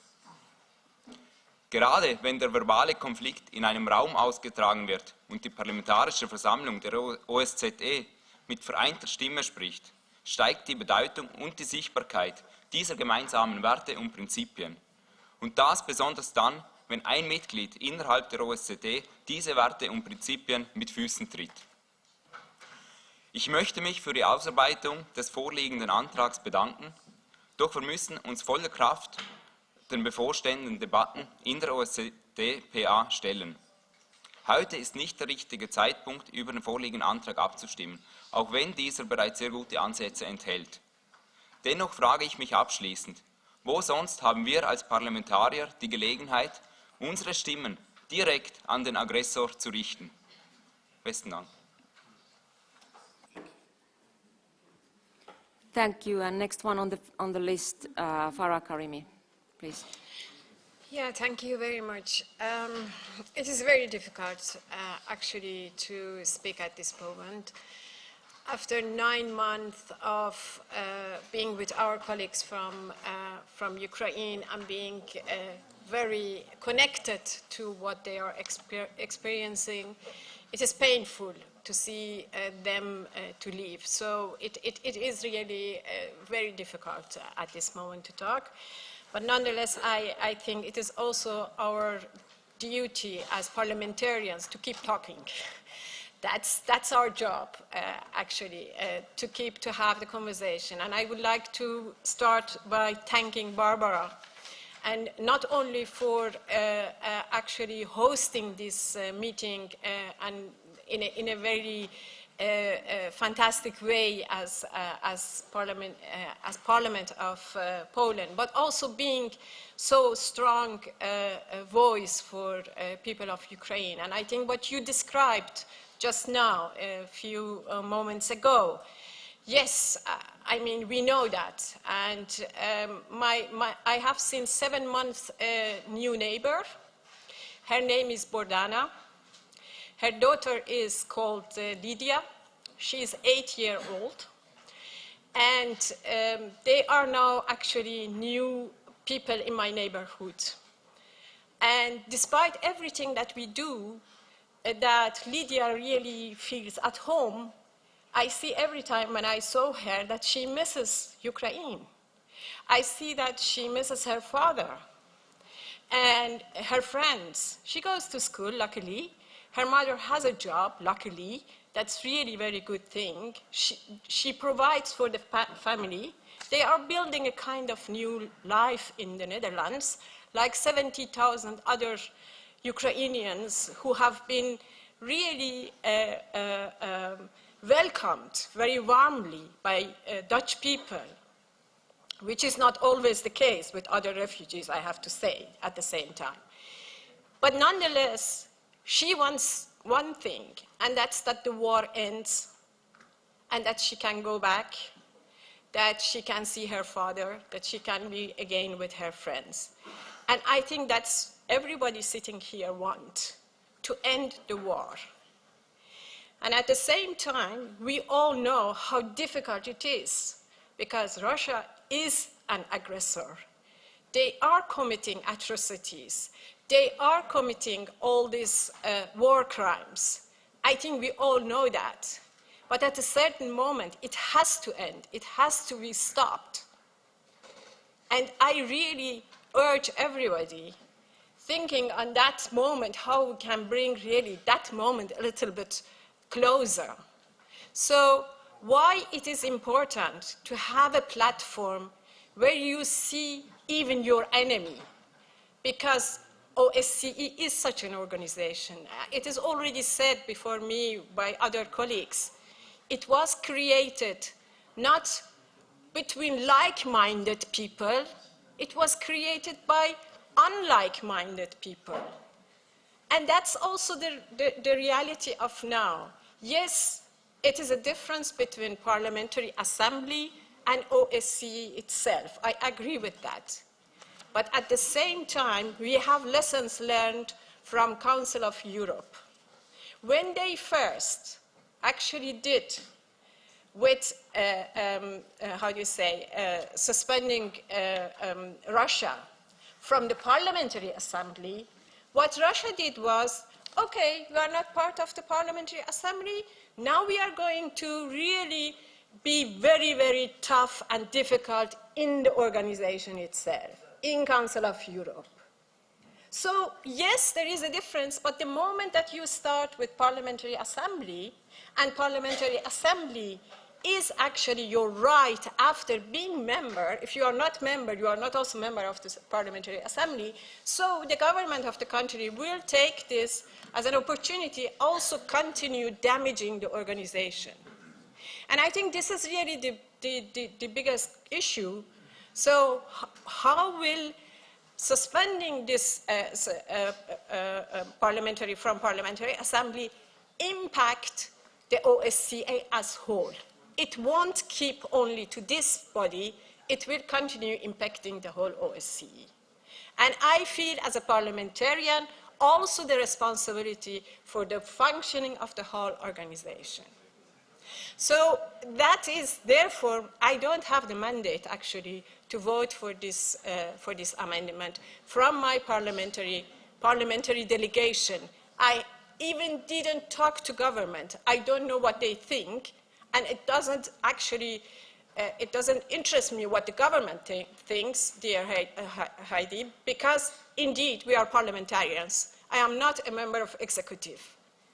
But as a parliamentary delegation, we had this debate amongst each other, and we said this is not a good thing to do it at this moment. At this moment. Maybe there will be a time that we need to do that.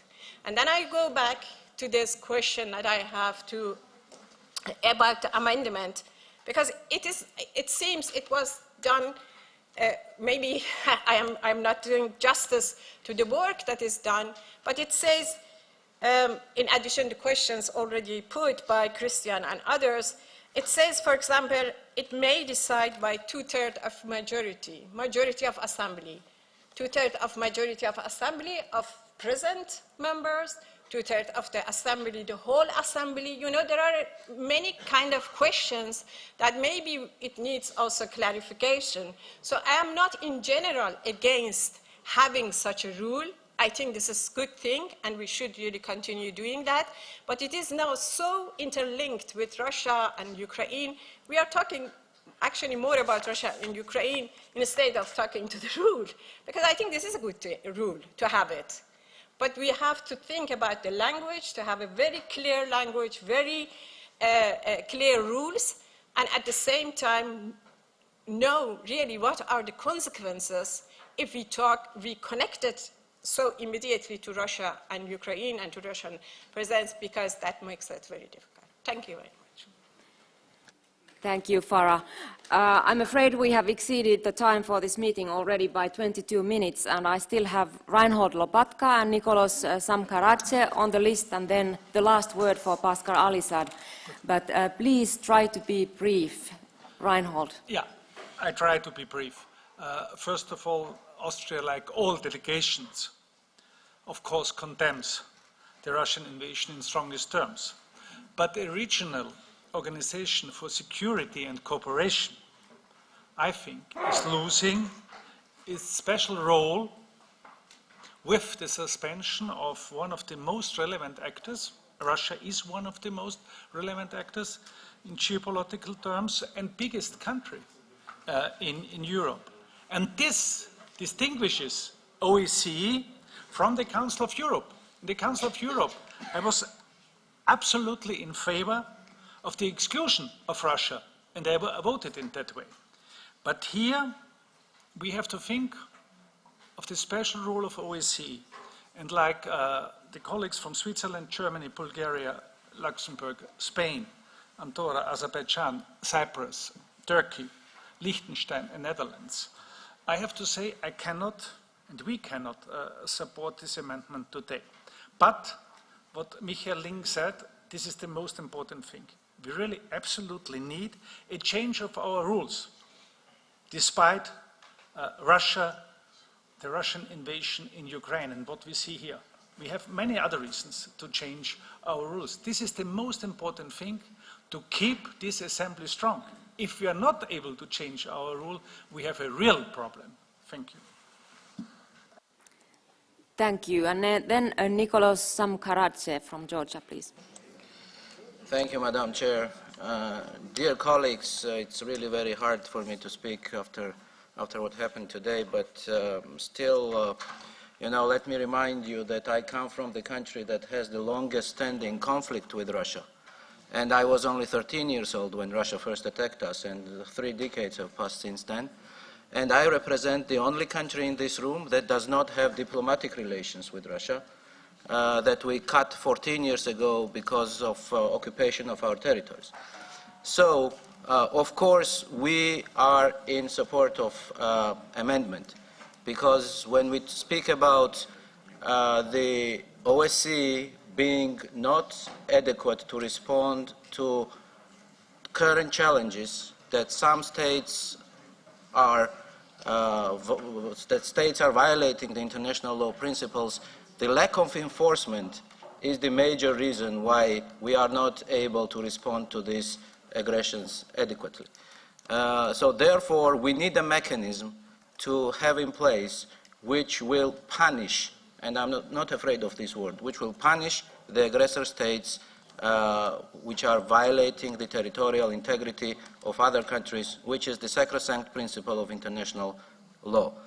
So I think this is very obvious thing to do.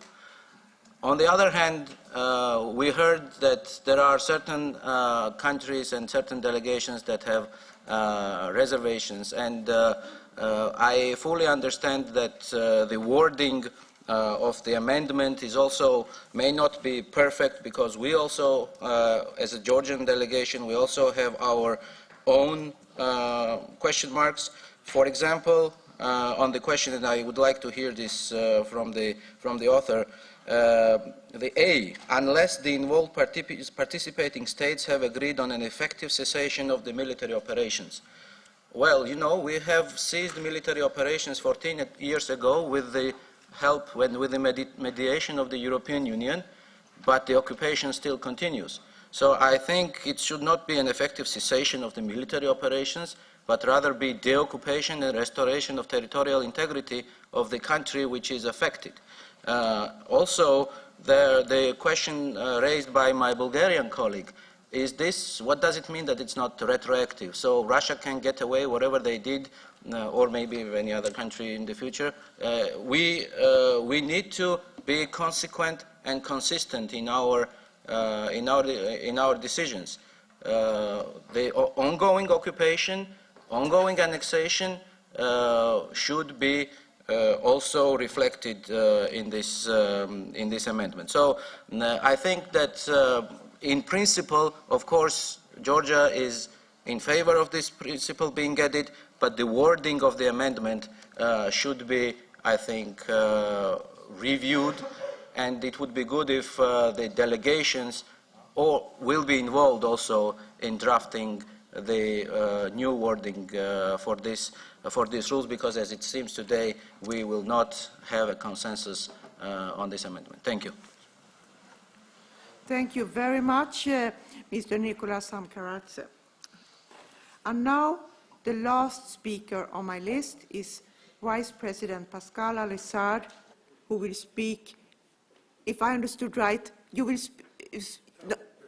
as head of the French. No, just as president of the... Yes, then I would just like to say one word before. Stay here, please. We have no interpretation, as you know, but our Secretary General will interpret. And I would also say that I, as Secretary General, we have met with the Ukrainian delegation. We will talk more with them tomorrow for your information. And thank you very much. I just wanted to let you know. And now I will give the floor to Vice President Pascal Alessard, who is in his capacity as Chair of the Committee on Rules of Procedure. Welcome. Merci, Madame la Présidente. Thank you, Madam President. Et je voudrais vous dire à toutes et à tous, chers collègues, I would like to say to all of you, dear colleagues, que je suis fier, Madame la Présidente, que nous ayons porté ensemble cet après-midi cet important débat. That I'm proud that we've managed to carry out this debate, very important debate this afternoon. J'ai bien compris que l'option consensus -1 n'était pas réunie. I was very clear with the idea that a consensus -1 would not materialize here. Mais je crois sincèrement que ces 3 heures de discussion entre nous sont à mettre à l'actif positif de notre Assemblée. But I sincerely think that these 3 hours of debate we've had here today should be put into the positives of this Assembly. Je remercie bien évidemment les collègues qui ont soutenu l'amendement. I, of course, thank the colleagues who have supported my amendment, the amendment of the Rules Committee. Et je remercie aussi les collègues qui ont fait part de leurs remarques, parce que dans une démocratie, on sort toujours grandi quand on écoute les autres. And I also thank the colleagues who have made remarks on this amendment, because I'm convinced that in democracy we always grow when there are also different opinions. Je voudrais rappeler que le comité du règlement, le Rules Committee, ne s'est pas auto-saisi de cette question, mais a été saisi de cette question à l'issue de Birmingham. I would like to underline the fact that the Rules Committee didn't self-appoint itself with this question, but was asked to deal with this question after Birmingham. Le détail est important. The detail is very important. Le texte que nous vous avons proposé est en fait une réponse technique à la question posée. It's indeed a technical answer to the political question that has been posed. C'est une réponse technique It's a technical response qui, dans une assemblée démocratique, intègre effectivement les contraintes de notre propre règlement, c'est-à-dire de notre Constitution. which in this kind of assembly unfortunately also brings the difficulties of our own constitution, our own rules of procedures. Et je remercie le secrétariat général I would pour like to toute thank l'assistance the apportée sur ce International point. Secretariat for all the assistance that the International Secretariat, and Andreas Baker here in particular, has brought to. Quelques questions ont été posées sur le règlement actuel. Je vais essayer d'y répondre. Some questions have been put to this amendment and I will try to answer them.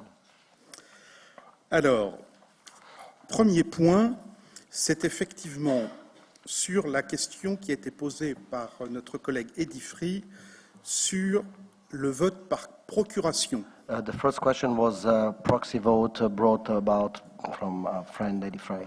Et là, l'article 31, alinéa 2 est très clair. Les membres ne peuvent pas voter par procuration. According to our rules of procedure 31.2, the members cannot vote by proxy vote. L'article qui nous bloque aujourd'hui, The article that blocks us today, c'est-à-dire consensus -1, which is consensus -1, c'est l'article 35.6 du règlement is the article 35.6 of the rules of procedures, et qui nous impose d'avoir la même règle que le Conseil ministériel which de l'OSCE. imposes to this parliamentary assembly to have exactly the same rule as the ministerial council of the OSCE governmental side has. Il y a eu deux questions aussi sur les règles de vote et de quorum. There were also some questions on rules and quorum. Là aussi, l'article 31, alinéa 1 et alinéa 2 est très clair. And also here, Article 31, 1 and 2 is very clear. Une voix par membre et pas de délégation. One vote for member and no delegation. Donc tout le calcul est fait sur la base des membres présents. So all the calculation is made on the basis of the members who are present.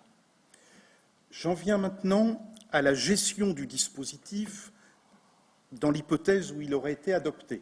I come now to what would have been the scenario in an ideal situation when this amendment would have been adopted. Pour vous dire que déjà l'article 3 du règlement dit ceci, que l'Assemblée générale a la possibilité de modifier sa composition. So it says that the General Assembly has the possibility to change its composition sur proposition de la commission permanente. On the proposal of the permanent, of the standing committee. Ce détail qui nous renvoie à la règle du consensus And this detail brings us back to the rules of consensus -1. Je m'excuse, mais je crois que ces précisions sont importantes. It's important that I make these corrections. Pour ce qui est de la question sur l'éventuel déclenchement de la procédure, as far as the questions regarding how would you start the procedure if this amendment would have been adopted, on ne l'avait pas réécrit dans l'amendement. We didn't rewrite it in the amendment. D'où la question posée par notre collègue. Which is the question asked by our colleague. Tout simplement parce que l'article 16 du règlement simply because the article 16 of our rules of procedure dit la chose suivante, l'ordre du says jour that the agenda est approuvé par la commission permanente is approved by the standing committee sur proposition est approuvé par la commission permanente is approved by the sur by the standing committee proposition de la présidente on the proposal of the president après consultation du bureau. Article 16. After consulting the bureau. Donc, chers collègues, toutes les garanties sont données pour So, qu'effectivement, dear colleagues, all the guarantees are there. La demande éventuelle de suspension ne soit pas une demande arbitraire. To avoid arbitrarity in the request for suspension. Et si un membre de l'Assemblée se trouvait un petit peu lésé par ce point d'ordre du jour, comme par d'autres, and if a member of the Assembly might feel a bit annoyed by this, Lizzie.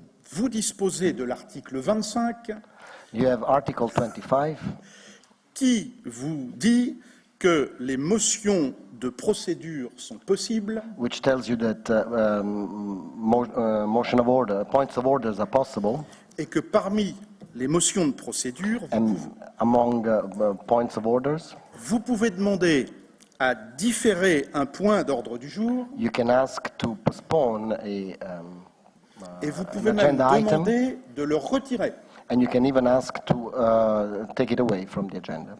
Et le président de séance ne peut pas vous refuser un débat sur ce point-là. And the president of the session in that moment cannot refuse your debate on this point. Donc, quand on essaie de légiférer, on évite les textes bavards. So when we try to legislate, we try to avoid texts which are too verbose. Et donc, nous avons concentré le texte de l'amendement sur le sujet. So we have focused the text of the amendment on the subject. Puisque les autres points, qui sont des questions pertinentes, donc je les accepte. Il y a pas de Because problème. The other points, which I totally accepted, that they are very important questions. Sont déjà pris en compte par les autres points des statuts. It's because the other points that were, of course, legitimate points you made are already taken care of by other aspects of our. So there are enough remedies in our rules to address those issues that you brought up. Alors, j'en reviens maintenant, si vous le permettez, au fond du sujet.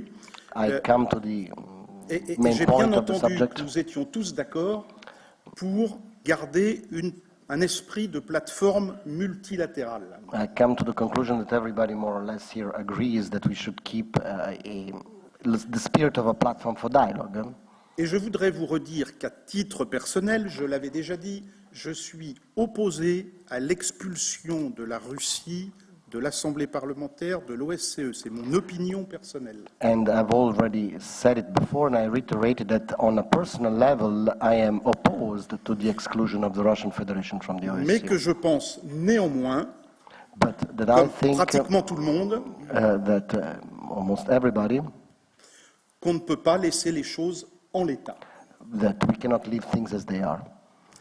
C'est pourquoi, fort de ce qui s'est passé à Birmingham, So it's following what happened in Birmingham. Il nous semblait que cette suggestion de suspension, une fois de plus, sur laquelle on nous a demandé de travailler, on ne l'a pas inventée. That this question of suspension on which they've asked us to work on, we didn't invent it, of course. Pouvait être une bonne voie, je pense. Could have been a good way to sanction the Russian Alors, Federation. Madame I la think. Présidente, mes chers collègues, Dear Madam President, dear colleagues, je crois que l'arithmétique est claire. I think that arithmetic is clear. Et si nous devions passer au vote sur ce point, chacun s'est exprimé, la règle de l'unanimité moins 1, bien évidemment, ne donnerait pas un bon résultat. And if we were to proceed to a vote, obviously the rule of consensus minus one would not give us a good result. Et là maintenant, je vais en fait vous exprimer une opinion personnelle. J'ai And now I'm fini going to give you ma réponse en tant que personal, président du Rules Committee. a personal opinion. I've exhausted my answers as chair of the Rules Committee. Je crois que, mes chers collègues, après ce riche échange cet après-midi, I think that after this very rich exchange this afternoon, par sagesse et par efficacité, through wiseness and effectiveness, nous devons privilégier notre unité. we must focus on our unity. Je crois que nous avons sincèrement ce devoir vis-à-vis de nos collègues ukrainiens et vis-à-vis de la population ukrainienne. I think we have this commitment, this task vis-à-vis the colleagues of the Ukrainian delegation and the population of Ukraine. Je suis allé à Kiev, I went to Kiev, je suis allé à Irpin, I have been to Irpin, je suis allé à Boutcha, I've been to Bucha, j'ai discuté avec les collègues maires, avec les collègues parlementaires, I spoke to mayors and members of parliament of the Rada, of the j'ai Ukrainian parliament. discuté aussi avec les habitants qui avaient perdu des proches, I spoke to citizens of Ukraine who lost dear ones, et je peux vous dire qu'effectivement, ils méritent pas seulement notre compassion, mais tout notre soutien. I can tell, of course, that they deserve not only our compassion but all our support. Et je crois qu'il n'y aurait pas de pire message ce soir à leur envoyer And I think that there would be not worse message que to celui send de to la them désunion de notre Assemblée. to show our lack of unity in this assembly. Ça, c'est le premier point. So Le this is my deuxième first point, point. The second point. je crois qu'il faut que nous gardions un esprit de travail et un esprit de dialogue dans notre Assemblée parlementaire. I think we need to keep a spirit of work and a spirit of dialogue within our assembly. Et sous votre responsabilité, Madame la Présidente, And moi, under je suis your responsibility, tout à Madam fait prêt à President, continuer à travailler I am ready to work avec vous et avec vous tous together pour with you, trouver Madam une President, and solution everybody else to find a solution qui soit une solution positive au service de notre mission. a positive solution to the service of our mission. Et je terminerai, dernier point sur celui-là, And I will conclude on this point. je crois qu'il n'y aurait rien de pire de notre part que de finir divisés ce soir. N'offrons pas cette victoire stupide et inutile à la Russie. I think that there would be nothing worse than be divided tonight and offer this victory to Russia. Merci Madame la Présidente, je vous rends la parole. Thank you.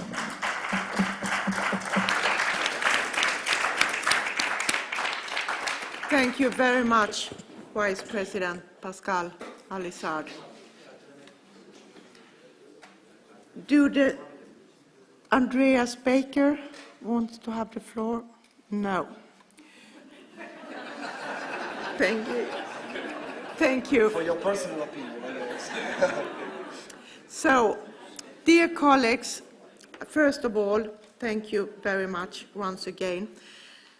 Dear Vice President Pascal Alisard, I would also like to say thank you to all members of the Standing Committee, to all heads of delegation. It has been a painful afternoon, very difficult. But I would also like to say thank you for being constructive. Thank you for lifting different perspectives, but also, as Pascal Alisard said, perspective how to proceed.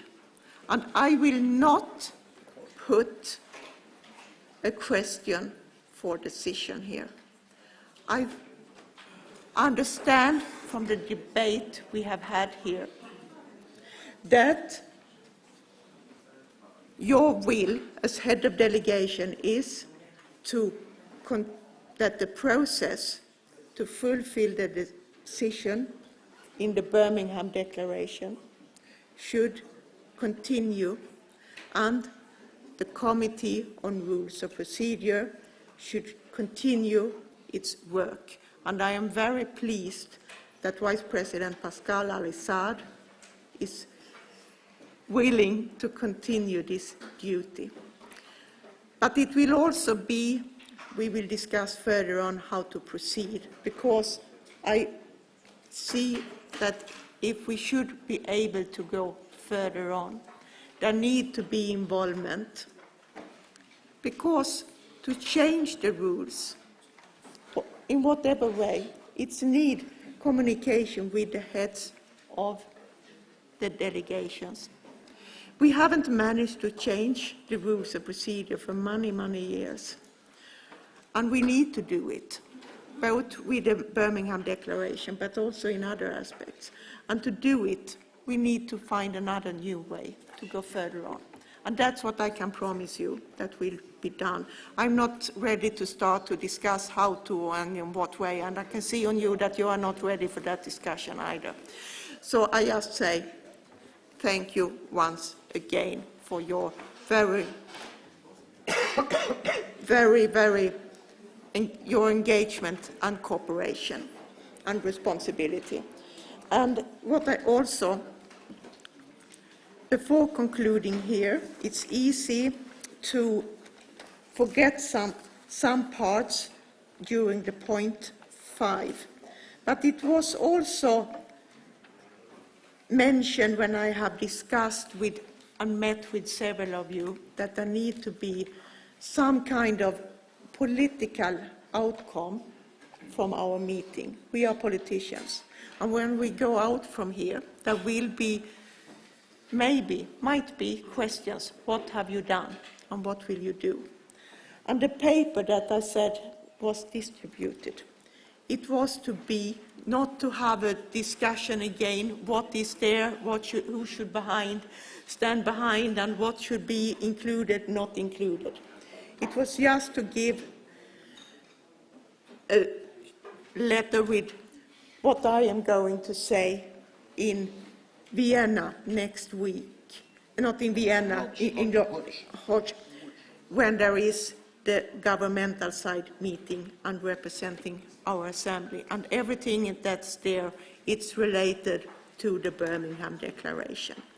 And feel free to use it as well if you feel that you need to have something to hang up when you meet media, because I am sure there will be questions and comments, and you can use what you see useful, but you can use this paper as well if you feel that you need to have something to carry on and hang on your arguments on. But if you say others, it's up to you. I'm not saying you should say anything particular. It's just as a help, nothing else. And now I will give the floor to Secretary General Roberto Montella, please. Thank you, Madam President. Thank you for this long debate. I'd like to make two remarks. I think the central point that we got entangled with, and Pascal explained it very well, with the different modalities of vote of the general plenary and the standing committee, is that when we were in Birmingham, we were convinced that the way to send a strong, clear message to what the Russian Federation is doing was to introduce a mechanism of suspension. What we failed to do at that moment is that it would pass in the General Assembly, but we should have known that when it comes to this body, any change of rules requests a consensus -1, and so it would be no way out, regardless of how we amend these amendments, regardless of whether we say retroactively, not retroactively. Any change of rules requires that all the delegations agree or only one disagrees. If two disagree, no change of rules would have changed. So, unfortunately, we have kind of been trapping ourselves into this. Now, I'm sure all of you agree, should there be a mechanism to sanction a member who is violating the rules of the game? There should be a mechanism. That's something that everybody agrees, everybody should agree on the rules of the game, and there should be a mechanism. And I think even those we have disagreements with, they should agree that there should be a mechanism to. So, this is where we are at. We've heard a debate, of course, everybody has expressed full support for the Ukrainian delegation. We spoke to Mikita when we went out, we had a long discussion with them. Of course, they were a little bit disappointed by hearing that these were not so only procedural agreement, but there were also some comments about the fact that we should keep on having a dialogue with those who, of course, they have big issues with. So, of course, for them it was very emotional to stay in the room and still hear this. And I would say understandably so, but there's been no threat of anything. I mean, they will consider their future steps in the moment. There is no dramatic decision that they've made. Our concern during these days, and you've seen, Madam President, you've had a great leadership role here in meeting those we knew more or less would be having perplexities with this amendment. Then you met with those who were strong supporters of this amendment. You tried to prepare a little bit this meeting so that we would not come here and try to divide ourselves. And this was a great work that you did, Madam President, because you kind of allowed everybody then to speak. We spoke for 4 hours. And kind of, we knew what was going to happen. The biggest concern we had is that, can we have a debate on this, on those who, of course, saying we support Ukraine, but we cannot agree on this for other reasons, and of course, somebody else might exploit this, says, oh, there are the friends of Ukraine, the friends of Russia. So could we leave it at that, and then it's over, and then we either move on to the next agenda item, or as we probably are going to do now, we close the session here. And the President thought that maybe it would be good if this assembly, who has met here after 3 days of meetings, and tomorrow, by the way, we will have a bureau meeting, which will discuss exactly how to change our rules. And that's, tomorrow we try to fix the problems that we have here, or at least start fixing the problems that we've had here. But the idea would be that we come out of these 3 days in the Senate or in the Sejm of Poland, of all places, not as divided on an issue where we are not divided, as I said today. We are all united in supporting Ukraine and all united in condemning Russia crimes. So I think it would be useful if, I don't know if you've seen this paper, if there are no objections to this paper, that we could use in our language, in our media, that this body unanimously supported this. I don't know if, unless there are objections, then we don't even do it. But I mean, but if we could have, I don't know, either a photo op with all the hands up, you know, on this document or something. I'm just wondering, Madam President, if we could have something that gives you the full backing of this assembly, that say this assembly on these issues that are here is fully united. I don't know if there are disagreements on this, then let's not even try that. If I get any signals, but if there are signals of disagreements, then let's not do it. Yes, please.